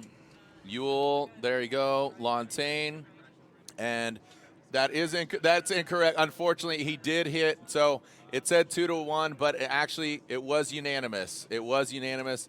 Brian Eggert did hit Dimitri Brewski, and that was unanimous. So just to clarify, saving Brian Eggert there from any ridicule there, as he did hit Dimitri Brewski. Lontaine, going to you, unanimous, Dimitri Brewski. Yeah, unanimous vote there. Brewski did an amazing job in the lead. I'm really, really impressed with his ability to get the car set at angle, and you don't see his front wheels move for the entire outside zone 1.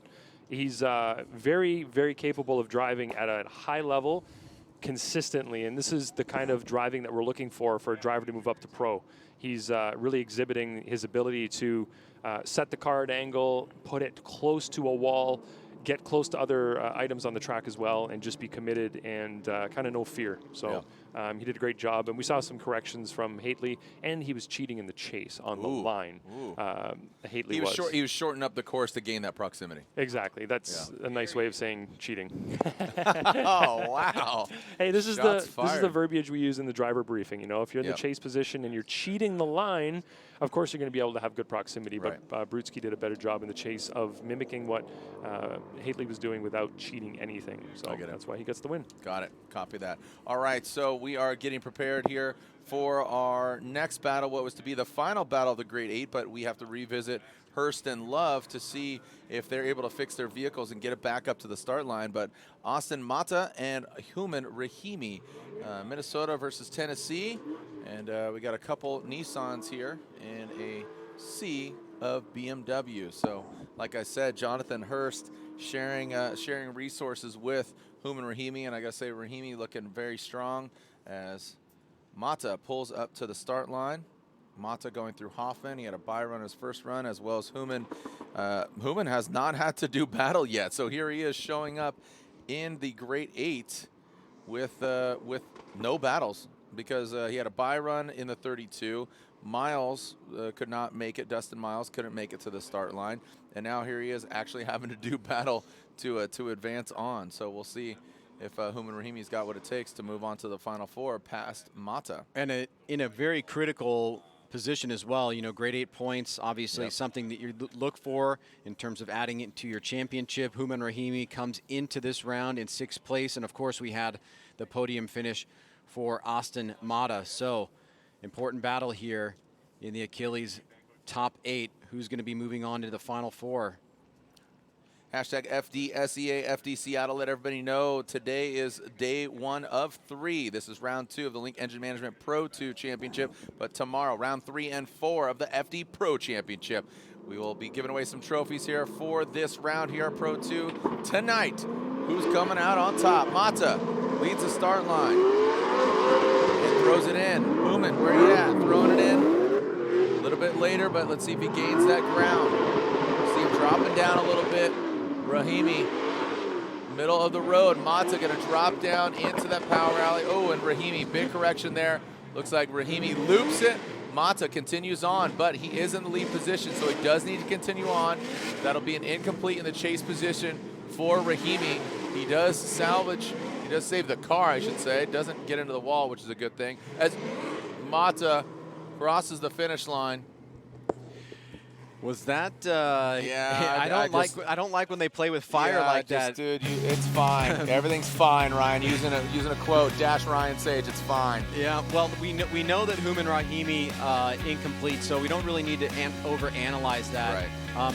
You obviously mentioned it and said it very clearly that really it's about Austin Mata being able to complete the run. Now, I don't know if this was him just kind of relaxing through the finish line because, you know, he saw or was told that Hoffman had incompleted in the chase position either by his spotter or however that may or may not have been communicated. But he does unwind it a little bit more than I would like in terms of making this not controversial right there.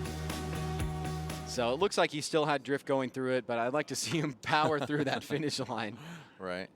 Yeah, that's just that's playing with fire, like you said. So here we go. Hoffman Rahimi, he needs to show up in a big way in order to take down Mata.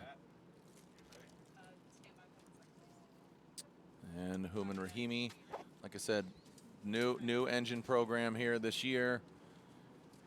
Talking with him at LS Fest, just getting familiar with the vehicle. Really excited. Got a lot more horsepower than he had previously. And the lights are on, and now they're off. That means it's go time. Let's send it, fellas. Here we go. Rahimi out front. Mata in the chase position. Rahimi needs to turn up the flame. Here we go. He does that. Rolls into it. Big angle. Oh, man. This is looking like Wadman, but he holds on to it. Big angle, comes up and brings it into that second outer zone. Mata into the third. Here comes Rahimi.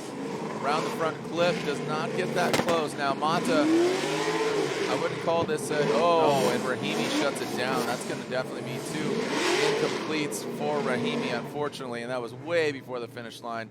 No questioning there, unfortunately, for Hoffman Rahimi. And during that shutting down, being an incomplete there, that would have been the end of the run. So this should be a pretty easy call for the judges here. All we needed to see Austin Mata do was get through this run without a lack of chase or falling far behind, sandbagging, something like that. Inactive chase, the technical term. Looks like he's able to do that. He does go almost 3 tires off, though, on outside zone 2, so that is not good. But Hoffman Rahimi in the lead position is going to come through this last little section, and then right here, he's really not going to have anywhere to go. He has to reinitiate the car after he straightens up. So even though I don't like the 3 tires off, I don't think it's going to be enough to shift it over to it one more time. Yeah, here we go. Slide him left for Mata or right for Rahimi. And it looks like it is unanimous. Austin Mata gets the win and moves on. So, Ryan, we saw him grab 3rd in St. Louis, and here he could be on pace. You know, we got Hurst and Love, who are still battling out. They battled with the wall, and now they're battling with the cars. But there is Love. Yeah, Hurst did not make his 5.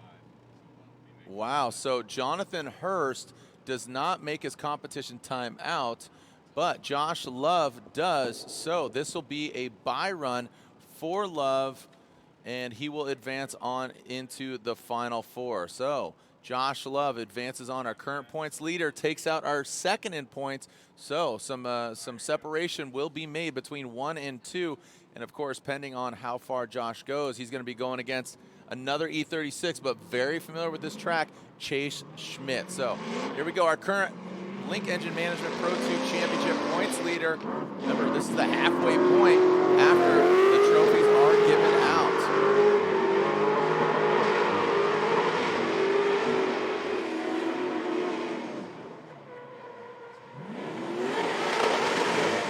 This is a good opportunity not only for Josh Love to get familiar with the conditions, but also make sure that the car is up to snuff because he is going against Chase Schmidt and because he's in the Final Four. He really needs to make sure that his car is running on literally all cylinders and is running right from the suspension standpoint as well. Interesting to think about the championship setup here. You mentioned the spread of points between 1 and 2 that's necessarily going to happen because we just saw Jonathan Hurst go out in a round where we're going to see Love advance. And really, Brewski and Mata are the closest in contention there. You got Brewski in 4th and Mata in 3rd place. But the local boy Schmidt could be the spoiler here, right? If we want to see the championship. Spoiler points-wise, but definitely not spoiler as far as familiar with the track. Spoiler in terms of the championship points. Yeah, in terms of tightening it up. If he's able to defeat Love, it really gives a nice helping hand to Jonathan Hurst, but an even bigger one to either Brewski or Mata, who are just sitting right there in 3rd and 4th place. Yeah, so there is the Final Four. We are set for the Final Four. That is the Link ECU Final Four, the official engine management unit of Formula Drift. And we have our, again, going into the Final Four. So we are seeing Chase Schmidt and Josh Love. So we just saw Love rip and run through the course. And Ryan, overall, I think a lot of the drivers and seeing the Pro 2 manage the moisture and the puddles and all the conditions, I'm really looking forward to tomorrow, even if we do see some rain with Pro. I mean, a lot of those vehicles on average are 1,000 horsepower, so a little bit more horsepower, but very similar. And the driving prowess, I'm really impressed. Yeah, totally. I think the adaptability, even in the changing conditions, you know, from somewhat dry and wet to really, really wet has been super impressive. Obviously, it's really exciting to see the local boy here in the Final Four, potentially playing the role of championship spoiler. So we've got, you know, a really awesome story to tell in terms of championship. But I think the overall theme for this year is that the Pro 2 class continues to impress, not only in dry conditions like what we saw in St. Louis, but variable conditions here that have mostly been wet in Seattle. Yeah, it's been really exciting. And again, forecast, just if you look at your phone, you could see Monroe, Washington, and you know, kind of the percentages all over the place. Just wait 15 minutes and it'll change. So it's definitely been exciting here. Let's take a look at some of the highlights from, I believe this is back here in when we saw Kelsey Rawlings in the grade 8, whittling down to the 4. So this is Chase Schmidt and Kelsey Rawlings. And like I said, Kelsey Spotter, I hope, was like, hey, follow him. He knows his track better than anybody else here. So unfortunately, Chase Schmidt just outshined the femme fatale that is Kelsey Rawlings. And this is where the 2 points leaders get into a tussle with a wall, not even with each other. You can see the hoop of the wheel. Looks like it's off to the races. It's entering that second power rally there, and Josh Love goes in the wall as well. And I think I can count on one hand how many times independent incidents like that have happened. Right. Yeah, and it just makes it confusing. It's awkward, and yeah, it's unfortunate. But man, Brewski, you know, without having seen competition until 16, he is really showing he wants this here today. Yeah, totally. And you can't not mention Andy Haley here. He's had a great showing this weekend. Showed some really solid perseverance through some tough battles. A controversial battle in his previous run in the top 16. But Dimitri Brewski has been standout, and it's really about that consistency, Jared. Yep. And speaking of consistency, Mata, again, 3rd place in St. Louis. Can he do it here again or better it? And Houman Rahimi, like I said, I feel like he's just getting familiar with his car. He's really excited, having fun, just dialing it in. But he had a couple mistakes both in the chase as well as in the lead. You see it right here coming into that final outside zone, shuts her down, and just reinitiates, so that'll be an incomplete. So that looks like Mata will advance on. So our Final Four is set. Chase Schmidt versus Josh Love, Brewski versus Austin Mata. When we come back, Our Link ECU top 4 is upon us. And 2 of the Link Engine Management Pro 2 Championship. Chase Schmidt would love to win right here in his own backyard. No sight laps. We are going for it. Twin E36s, fairly equal horsepower according to the numbers right there. 650 and 650. You got more than 1,200 horsepower on track, Ryan. Yeah, just looking at the path to where he is now, trying to make his way to the finals, taking out Joe Lynn in the top 32, then Blake Olson, finally Kelsey Rowlings, and then Josh Love right now is going to be the biggest test for him so far this weekend. The one question I think we have outstanding, we talked about this a little bit maybe right before the break or during the break, is how is Josh's car mechanically? From what I heard from race control, it was really more cosmetic. That was one of the reasons why he was able to get away with not using his competition timeout. Yeah. So I have to assume that it's good, but you Oh, just... he didn't have to use it. No, it sounded like he was ready to go, and looking at Jonathan's car, I think he wanted to save it. Got it. And all he needed to do was get it to the line and be able to do that, and it was safe to drive. So that was probably That's a good great strategic strategy. play. Yeah, great strategy here because, I mean, here he is in the Final Four. He's still got more battles if he even goes to the final. Here we go. In the Final Four, we got Josh Love out front, Chase Schmidt giving chase. Literally throwing it into that outside zone. Here goes Love. Love riding high on the bank. Good angle from Love. Chase Schmidt, not as much angle. Look at Love throwing some more at it, gripping up. Into that second outside zone goes Love. Oh, Chase Schmidt diving on the inside, getting a little exclamation point there from Ryan Sage. And now transitioning into that final outside zone. A great top 4 battle there, the Big Duck Club. That was one big duck, as they are definitely water sliding off that duck's back. Even with only a handful of people here and no public, you can definitely hear the support for Chase locally. And was he able to do enough in the chase to give himself an opportunity to go out there and lead? Here's the lead from Josh Love. It's pretty high on the bank. He's locked in his angle. You can see a little bit less angle there from Chase. Now he gets into it, tries to maximize the proximity while doing so. Really close here as they come down into that second outside zone. You can see Chase actually transitions much earlier, and that caused him to miss that third outside zone, but it did give him proximity. Here it is through the inside clip. Really close. They touch front wheels right there.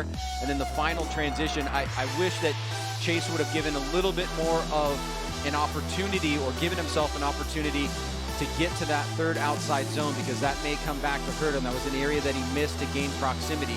But, you know, a couple little mistakes overall.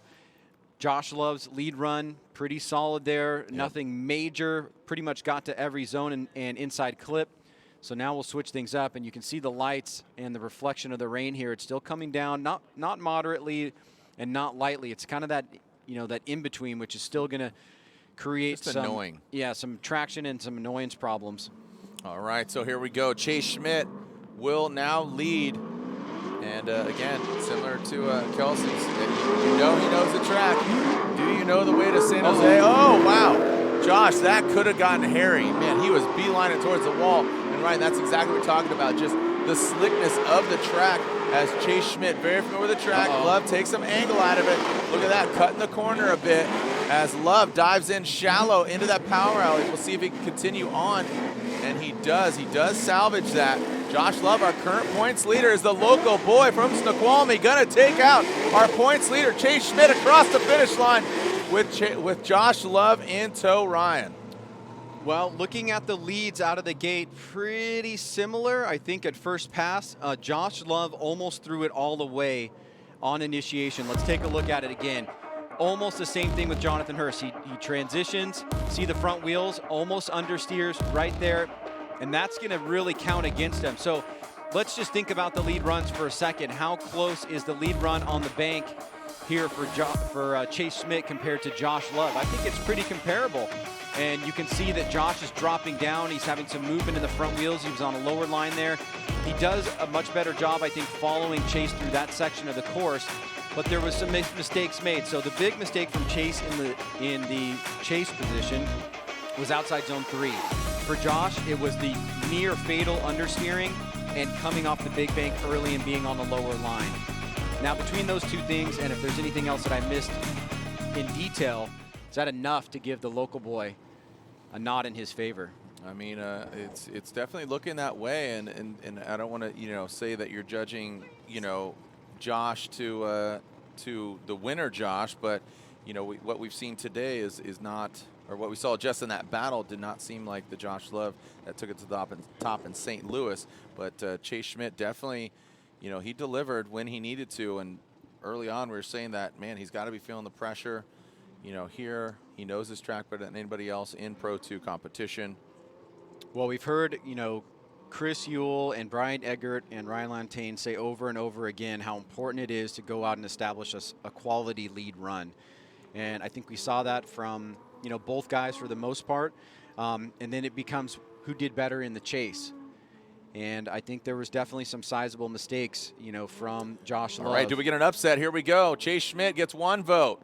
Gets 2 votes. Chase Schmidt gets the win.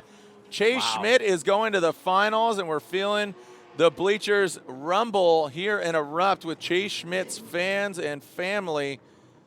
Again, limited attendance, but Chase Schmidt upsets our current points leader. So Josh Love will go to the 3rd place battle. So he still could podium in that Link ECU 3rd place battle, and of course the Link ECU finals. So man, don't even need to look at it really. Just one quick glance there, and Chase Schmidt moves on. That was well executed, and that was unanimous. What was it? I thought we saw it one more time come up. Oh, there wasn't one more time? Oh, sorry. I apologize. It doesn't matter what you voted anyways. You were outnumbered. It doesn't matter what you think. Thank you. Yeah. All right, I'm head out. So as Chase Schmidt goes to the finals, he waits to see who he's going to go against. I mean, these guys have to be going through maybe 2 sets of tires during this event, like barely, maybe. They're going to drive home on him.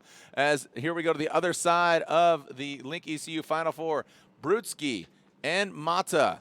As Brewski has been delivering in every single battle, and we are talking about just how awesome his battles have been, but it looks like the rain is coming down even more, and that could add to the slipperiness, the wavering, never settle.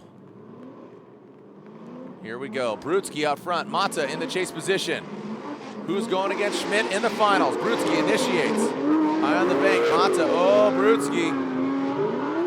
Oh, some wavering, but look at that. He throws it up to the wall, and Mata, he's got great proximity to the wall. Couple car lengths back. Can he bring it together into the splash zone? Not so much the power alley.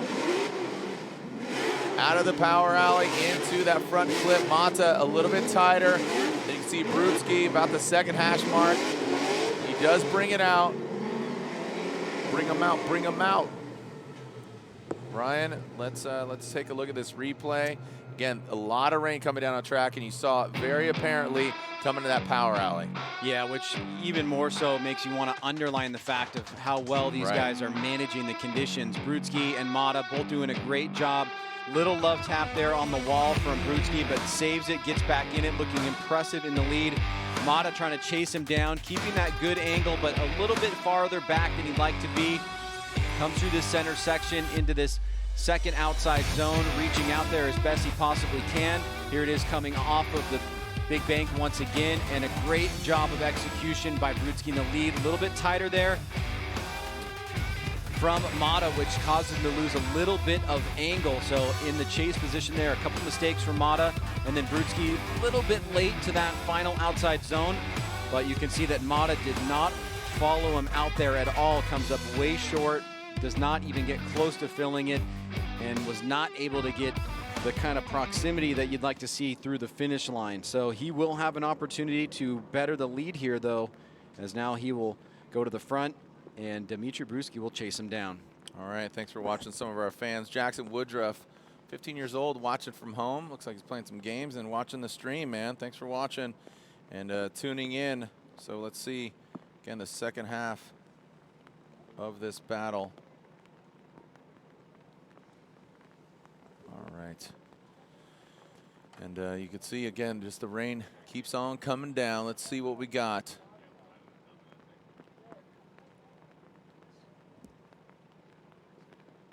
Yep. And we will, Mata.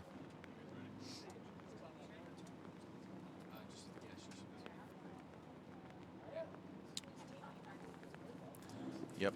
All right.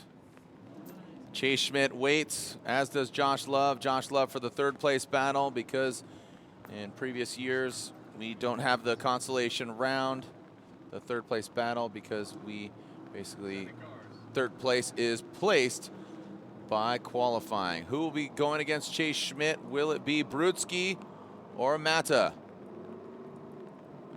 And here we go. Austin. It does Mata. Here we go. Austin. See how he handles the rain again. Look at how thick that is. Ooh, oh man, throwing a roost like a cigarette boat here. Wow, keep and staying in it are both the drivers. Brewski sheds some weight, coming now into the splash zone, filling all of that second outside zone. And Mata,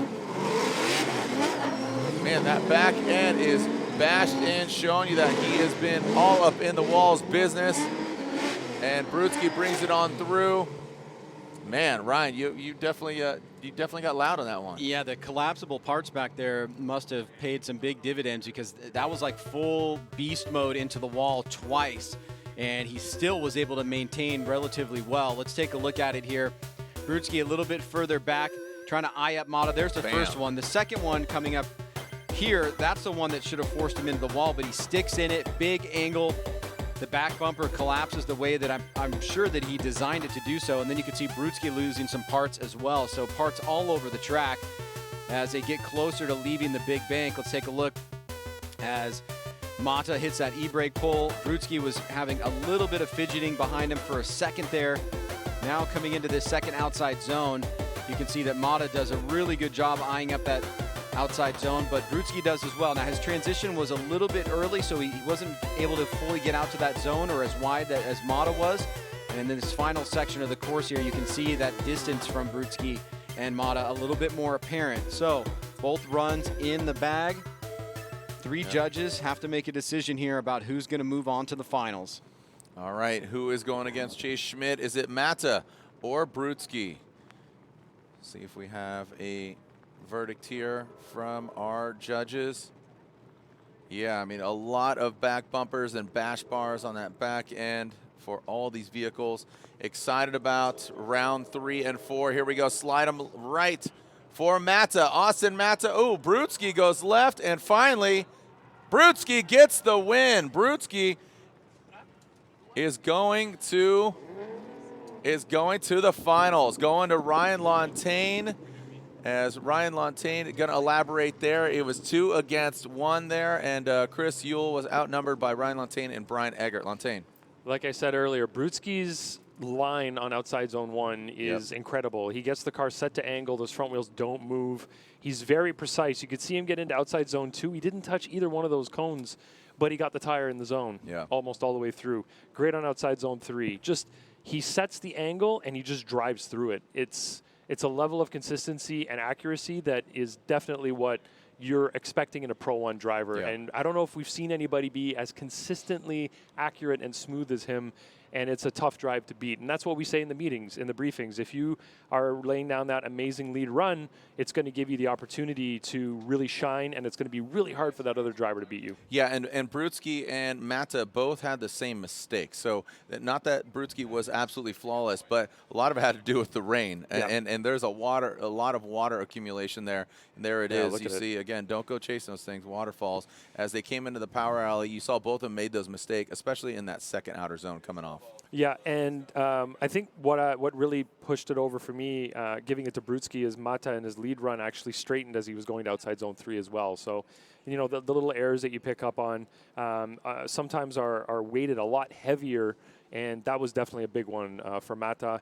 He hit the wall multiple times up there. The back of his car exploded. I was amazed that he was able to keep the car at angle and not lose angle or end up in the wall in that section. So kudos to him for making it through there, but definitely put some damage in the back of his car. Yeah, I mean, a lot of back ends here are hurting, but they're excited to be thrown down here. Round 2 of this Link Engine Management PRO2 championship. This was the path of success for Chase Schmidt. Now, Chase Schmidt, you saw him just do battle against Josh Love. Ryan, like I said, this guy knows the track better than anybody else here in PRO2. He's fully taking advantage of the opportunity put in front of him here in his home crowd, getting to the finals and giving himself a real shot to stand on that #1 spot on the podium. It was not an easy path. He had to do a battle in every single round. No buys for him this weekend, so he has been very, very active and has taken out some top competitors. And on the other hand, you know, you've got Dimitri Brewski, who, you know, Ryan just mentioned, for him has been really the most consistent in the lead runs. And I have to agree with that. When you look at the totality of what he's gone through this weekend, has really just been able to refine and do a good job in meeting the standard of criteria that the judges are looking for. I mean, Brewski from St. Louis to Seattle, very different driver. Now, keep in mind, Mata is, you know, he was 3rd place in St. Louis, and he could be back there again because he is in the 3rd place battle. He could be back there. It's about consistency. You know, you have 4 very quick rounds. You know, here we are at the halfway point when we give out those trophies on the podium. So, you know, Mata could still come up and deliver at the end of a culmination of 4 rounds of the 2020 season. Yeah, totally. I mean, it's really weird to say we're halfway through Right. after 2 weeks of competition or whatever it's been. But, you know, these are really important rounds, and I think the story that will be sown towards the end of the year, a part of that is going to be how people did in St. Louis and how they adjusted in these conditions in Seattle. And who knows what we're going to get in Texas and Irwindale. I have to imagine that, you know, different times of the year there's going to be changing conditions. But this 2020 class has been superb, and we've seen some guys kind of rise to the top, you know, the cream rising to the top. But, you know, today is possibly a day for somebody new to come in the mix, and that's where Chase Schmidt stands to kind of raise the roof a little bit more and, you know, win from the home team. I like it. I like it. But regardless, Josh Love is still going to continue on. He could still get that final podium spot, but Mata would like to deliver as well. So again, we have #1 and #3 in St. Louis. How are they going to fare? Do they get that final podium spot? Love versus Mata here in this 3rd place battle, brought to you by Link Engine Management, the official engine management of Formula Drift. You can see Mata warming up his tires. Just got done going against Brewski and says, get back out there. Also, Royal Purple. Buy any 5 quarts of Royal Purple High Performance Motor Oil and receive a free box of Nitro Work Gloves by mail. This is available all the way until September 29th, online and in U.S. stores. Qualifying purchase must be made from O'Reilly Auto Parts, not valid in combination with any other offer. So Royal Purple and O'Reilly Auto Parts. And back there, Josh Love warming it up. Again, feeling the flow, feeling the vibes. He had a great round in St. Louis. It bears repeating, coming to us from Colorado. And Mata will lead. Love will give chase. Love does Mata. Mata Love. I'm with it. I'm standing in agreement with you. Wow. I don't know you're going to side hustle at a Waffle House, man. That's like perfect. It was like many of the Waffle House, you know, waitresses that I've received. Here we go. Mata out front. Love in the chase position for 3rd place. Rain is coming down. The wipers are on. And the throttle is, well, and the cone is hit. So we will restart. First strike of the day there.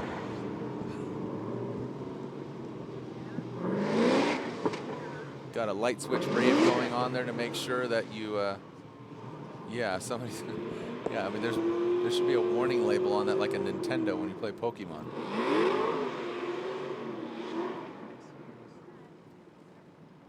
A cone was hit, so that'll be a strike for Austin.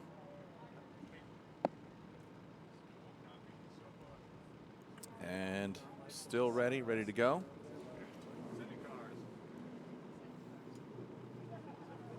Sending cars for our restart for these boys. All right, we got a clean start. No cones hit. Austin slow out of the chicane and out of the start. Austin throws it in. Oh man, he backs it in. Once again, that thing is absolutely deformed in the back. Now it looks like he's throwing a gang sign out there, man. Look at that thing, that trunk. He's got active arrow in more ways than one. Holy cow, look at that. That's awesome. All right. So around that final front clip and brings it on home. Love and Mata leaving it all out on the course for third place. Make some noise. Woo! Mata has this uncanny ability to take a beating, but not make it look bad, and just show some incredible car control.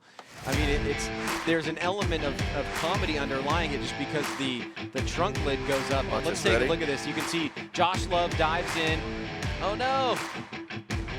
Trying to get that replay shot right there. He just says, "What's up, my G?" Look at this thing. Ready? Ready. He's going to tap the wall. What's up, here. dog? You can see Josh Love is a bit tighter than he needs to be, and he's going to be struggling a bit here in the chase I thought Shark Week was last week.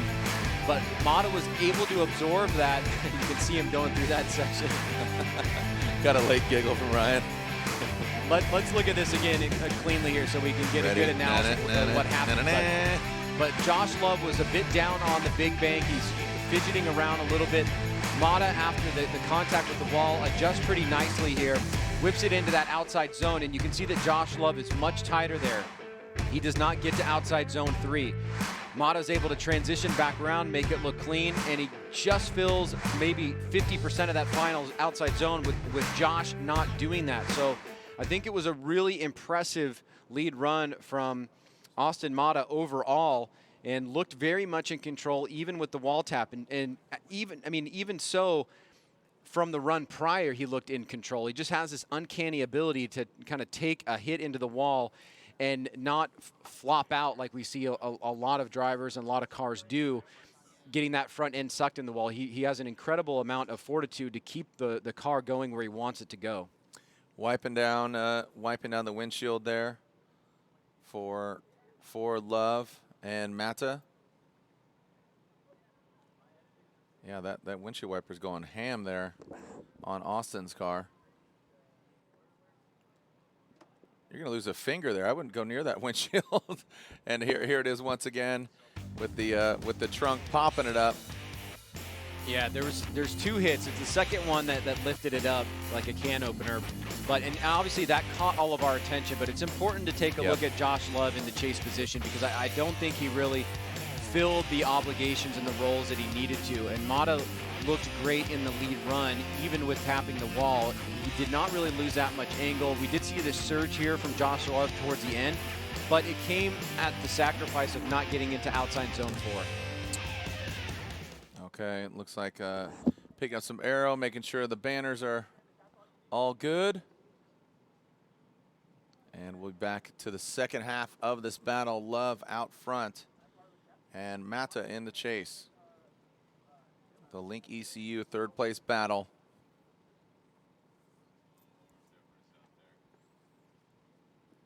Yeah, these guys shredding. I mean, they're leaving an entire car out here on track with all the different body parts left.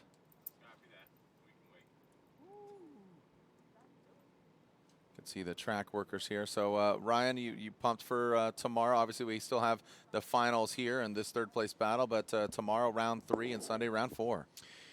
Yeah, I think it's going to be very interesting. You know, the adaptability of drivers and pro is going to have to be equal to or greater than what the Pro 2 guys did, and we know that there are some true veterans in the wet conditions in the Pro Series.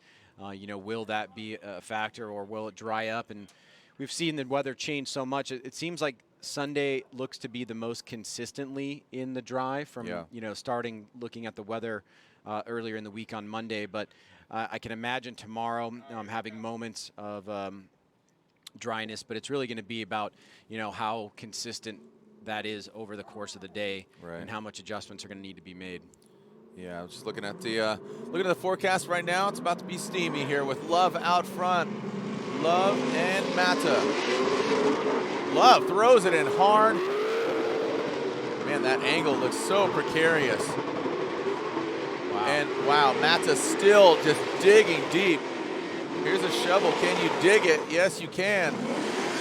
Into that second outer zone goes Love and Mata, and I believe Love knows he really needs to throw down. Like you said, Ryan, in that chase position, he didn't really have the exact line, but Austin Mata a little short on that final outside zone. Ryan, lead versus lead, chase versus chase. This is going to be close, but man, Austin was not backing down at all. Yeah, what I am starting to think more about with this Pro 2 class is that a lot of the top guys, and that includes many in the top 10, they don't really make a lot of the frivolous mistakes, and the mistakes that you intuitively would think are coming.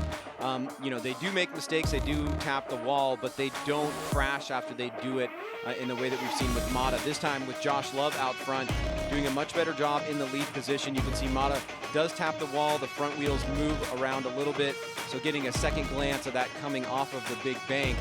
You can see Josh was doing a great job in the lead, hitting both the second and third outside zones, with Mata choosing not to go to at least the third.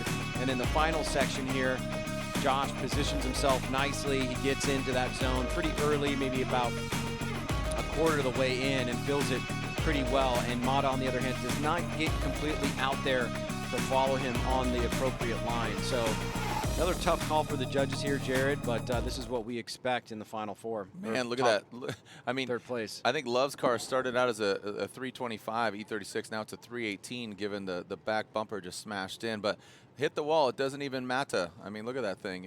He's just getting into it.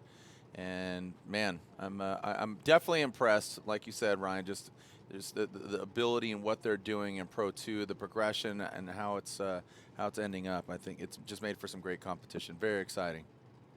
All right. Do we have verdict for third place here at round 2 of the Link Engine Management Pro 2 Championship? One more time. And then go. Oh, it's a one more time battle for these guys. And it is unanimous one more time. So we are not going to advance on just yet.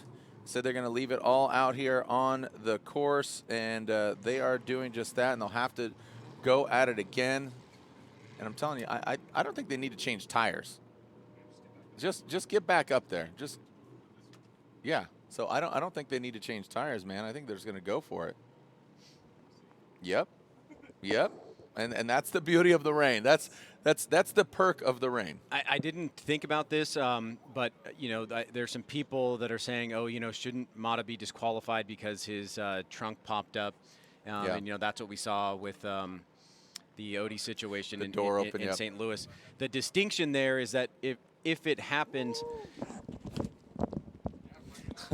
if it happens in the course of competition, it's not something that would eliminate a driver. Right. It's when they forget to latch it, or the hood pops up and they can't see, not something that had that came as a result of something that happened on the course with another driver or a wall or whatever. That's totally allowable because you expect those things to happen in competition. You just don't want them to happen without any of those things happening. Right.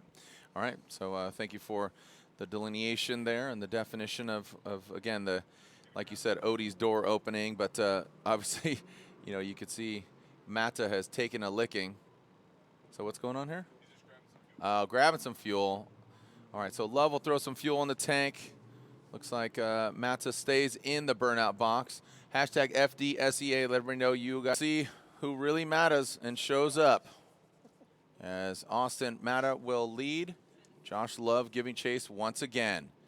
Let's send it, fellas. Who's going to come out on top? And Austin zooming past the camera. Austin backing it in. Oh, Josh Love jumps up to the side. Austin keeps it off the wall. A lot more fluid this time. Doesn't get into the tussle with the wall. Fills all that second outside zone. Into that third outside zone. Josh Love seems to be finding a little bit of secret sauce there. Doesn't get too tight to that front clip. Austin very deep in that final outside zone. Really well done by Austin out front. Yeah, I mean, both drivers really stepped up their game on this one more time battle. It's really apparent here. A slight little hiccup in the initiation from Austin. Noticeable, but not big. Then you see Josh Love dive in, put the pressure on immediately, doing that left foot braking to kind of control the car, really close on proximity. But this time around, he really kind of matched the line and matched the angle for a decent duration. Less of those kind of like shaky moves with the front wheels. There's a couple of them right there, but much more improved the second time around. Out front in the lead though, Mata is looking really consistent and strong. He has great angle. As he sets up this final outside zone, he's gonna fill it completely. This is almost like a practice run for him. He gets right at the beginning and fills that thing almost to the wall for 100% of that outside zone. So he got his bumper in 100% of that and almost got to the wall towards the end. So great job there. And seeing the improvements in the chase from Josh Love, this battle is very close right now. And somebody's got to make a distinction between the two of them. Who's it going to be, Josh Love or Austin Mata? And unfortunately, it could be a major mistake or it could be a big win. Here we go. Love out front. And there it is. Love goes in hard. What the heck? How does he continue to do that? He went in really hard. Slapping the base, and then he keeps on going. I thought that was going to absolutely end Josh Love. That is one heck of a bash bar, I'll tell you that. As Love continues on, but Austin Mata, he took a big hit there too. Man, let's take a look at this replay here, Ryan. That was wild. I don't want to speak out of turn here, but my first intuition is that Austin Mata was in very close proximity. Did he hit him into and it? Josh going into the wall right here is what caused that for Mata making the adjustment. That's my very first intuition. That's from the overhead angle. What the judges are going to be looking at is, was there any behavior in Mata's car that gives evidence towards him spinning out, or was that as a direct result, or at least much more of an argument as a direct result for Josh Love causing that? That's what they're going to be looking at here. Yeah. And I already knew that because I could hear one of the judges say, lots of replays. Let's take a look at this again. Is there anything independent about what Mata is doing, or is him maxing out the angle comes after Josh does that?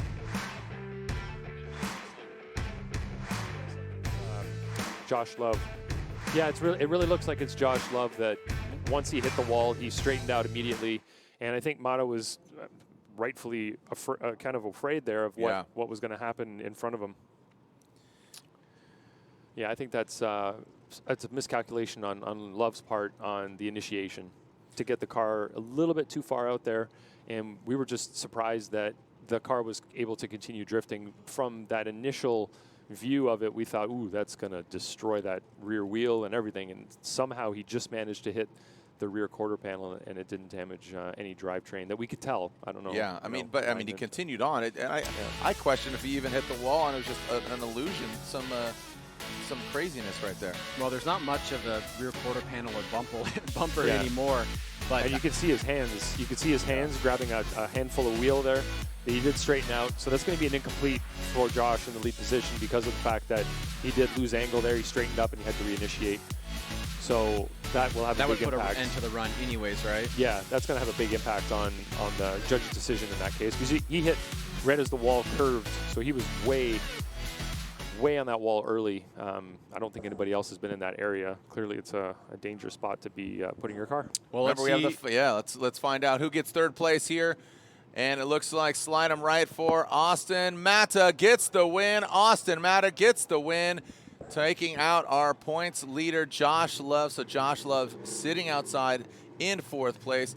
Austin Mata, repeat customer there for third place, as he got it in St. Louis as well. As Mata gets the win. Our finals are upon us. Only one more battle to go. All right, our final battle. Snoqualmie's own Chase Schmidt going against Dimitri Brewski. And there it is. It was official. It was unanimous. Austin got the victory. And he moves on and gets third place. And who will get the win? There it is, Chase Schmidt, or from Belarus, That is Dimitri Brewski. Both these guys in BMWs. Let's see who comes out on top. Ryan, the way Dimitri's been driving, looks confident. Definitely a different Brewski and vehicle from St. Louis. Chase Schmidt, this is his backyard. You're on his turf. This is home field advantage, Ryan. Yeah, and this is a massive opportunity for him. He's already going to have a huge jump in points. Coming into this event, he was sitting in 16th place. He is a rookie, but so is Josh Love and Austin Mata. So he has an opportunity to get probably into the top 10 either way, but with 100 points and the 32 that he already has, it's going to be a big jump for him no matter what. It's just a matter of whether or not he can get through. As Judge Ryan Lontaine said, probably the most consistent lead driver that we've seen. And of course, Dimitri Brewski is going to be leading out of the gate. All right, let's get ready to send it here for this final battle here. Round 2, the Link ECU Management Finals are here. Run 1, never settle.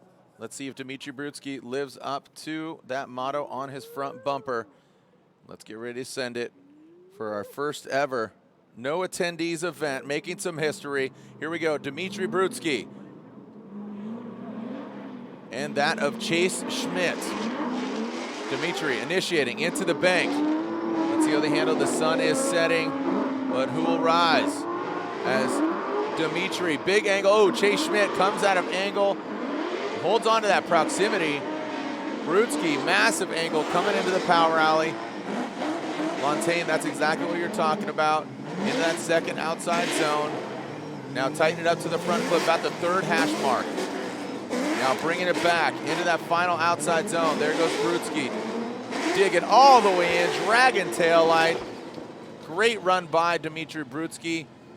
Chase, in chase position, had some great moments. Like I said, fell out of angle a little bit, but kept the proximity. Well, it makes it very difficult to beat a driver like Dimitri Brewski when he does stuff like this. He basically locks into his line and challenges the chase driver to come up to the wall with him.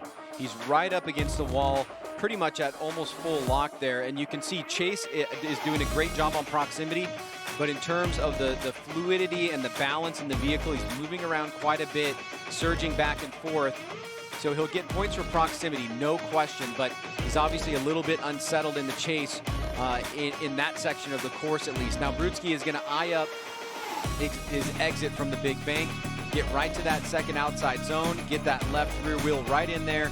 Kind of the same with the right, could have been a little bit deeper, so we are at least seeing an opportunity for Chase when he gets to his lead run here. Chase, as Brewski kind of late apexes that inside clip, does a great job on the transition, puts a nose right near the back bumper, but Brewski goes very deep into that final outside zone, and once again sets a pretty solid standard here that Chase is going to have to try and match. Chase, on the other hand, kept pressure on really well on the big bank, decent through outside zones 2 and 3, much better on inside clip 1, but came up a little bit short on outside zone 4. So let's see what he can do here in the lead as Dimitri Brewski chases him down. Here we go, Chase Schmidt. He is right here in his own backyard. This is his home track. Can he take out Brewski? We've just seen an amazing wash, rinse, repeat, set it and forget it, set the timer for 15 seconds and just smoke him along that wall. But Chase Schmidt, I feel like he is going to step it up. He needs to leave it all out here on the track. Here comes Chase Schmidt making history, hopefully more ways than one for him. Chase Schmidt initiating, oh, and a big correction there. He taps the wall, stays in it. Brewski, man, he is just grinding down that back. Oh, and Chase Schmidt. And that will be a wrap. And you see Brewski throw his fist out the window. Judges are not even going to be needed. We assume the outcome here, unfortunately for Chase Schmidt, a major mistake there, but still needs to hold his head high. An amazing performance there by Chase Schmidt. You can see Dimitri getting hyped, feeling the flow, Ryan.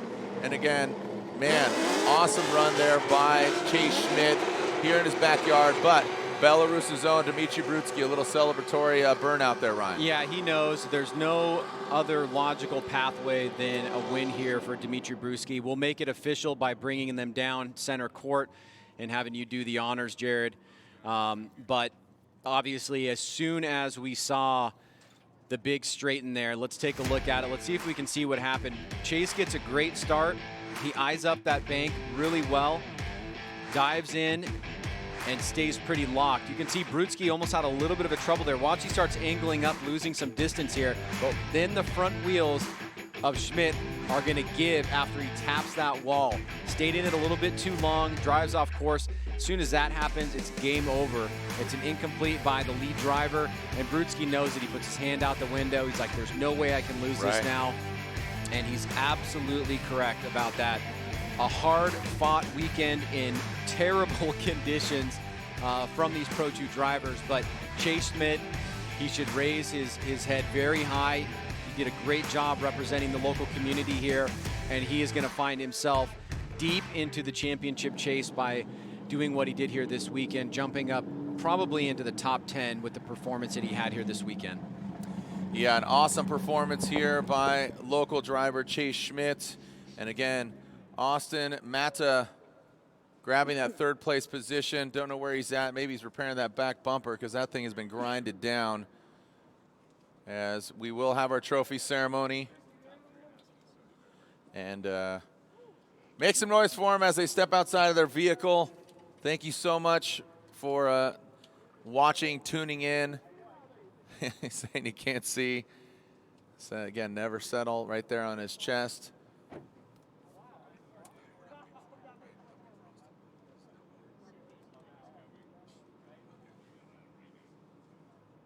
Let's give him, what, 30 seconds? 45?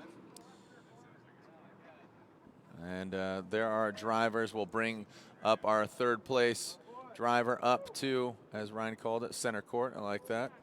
Traditional start finish here. Ryan, overall, some really great Pro 2 driving. Love shaking things up as he gets just outside in fourth place. Hurst went out in the great 8. But again, Mata delivers in third place, so that could shake things up. Yeah, I mean, we're starting to see some trends, right? We see some drivers that are continuing to rise to those top positions, but at the same time, we're still seeing some of the drivers that we didn't see on the podium last round really come through this event with some strong driving. Now, whether or not was that they were acclimated to the weather, or they made the changes and were prepared enough to deal with the conditions and all the competition that they had to go through this weekend, either way, they did everything that they could do, and they deserve to be in the position that they're currently in as we wait for Austin Mata to join us here down in the center of the track as your third place finisher. All right, looks like he's making his way over the course. You can see him there. Don't enter.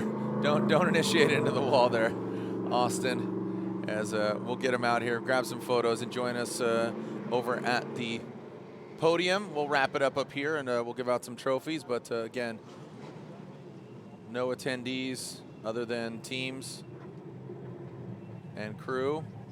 So make some noise for him as he steps outside our vehicle. Third place at round 2 of the Link Engine Management Pro 2 Championship. Make some noise for Austin Mata. Third place once again. And there he is. So now first place here at round 2 of the Link Engine Management Pro 2 Championship. Your winner behind the wheel of a BMW on Achilles tires from Belarus. It is Dimitri Brewski. Never settle. Takes the top spots. And that means from Snoqualmie, Washington, about 45 minutes away from here. He's got some work to do. Now he's going to work on Dylan Hughes' team. Second place, making the PNW proud. Make some noise for Chase Schmidt. Second place, right here in his own backyard. Congratulations, Ryan. 1, 2, and 3, a great showing by all the Pro 2 drivers. I'm going to head down and hand out some Pro 2 trophies. So you just want to close it out here for us up here, and we'll give out some trophies down there. And Ryan, really excited about tomorrow. Great driving today. There's no promise on what the weather's going to look like for tomorrow at all. You can see Michael Essa smiling and laughing down there. Congratulations all around for him. But yeah, really excited about tomorrow and Sunday. Yeah, really looking forward to it. And congratulations to Dimitri Brewski as he heads on over to the podium for the podium ceremony as we start wrapping things up here for round 2 of the Link Engine Management Pro 2 Championship. An incredible job by all the competitors in crazy conditions, and probably more still to come for tomorrow. Yeah, thank you so much on behalf of the whole Formula Drift staff, our judges, Ryan Sage, I'm Jared Dienda. I'm going to head down and follow those guys and give out some trophies. Thanks for joining us. Remember, join us tomorrow for round 3 of the Formula Drift Pro Championship. And again, on Sunday, the doubleheader action. So, Ryan, I'm going to head on down to the podium, and here's some highlights of round 2 of the Link Engine Management Pro 2 Championship. We'll see you online, and we'll see you another time. Send it, Formula Drift Nation.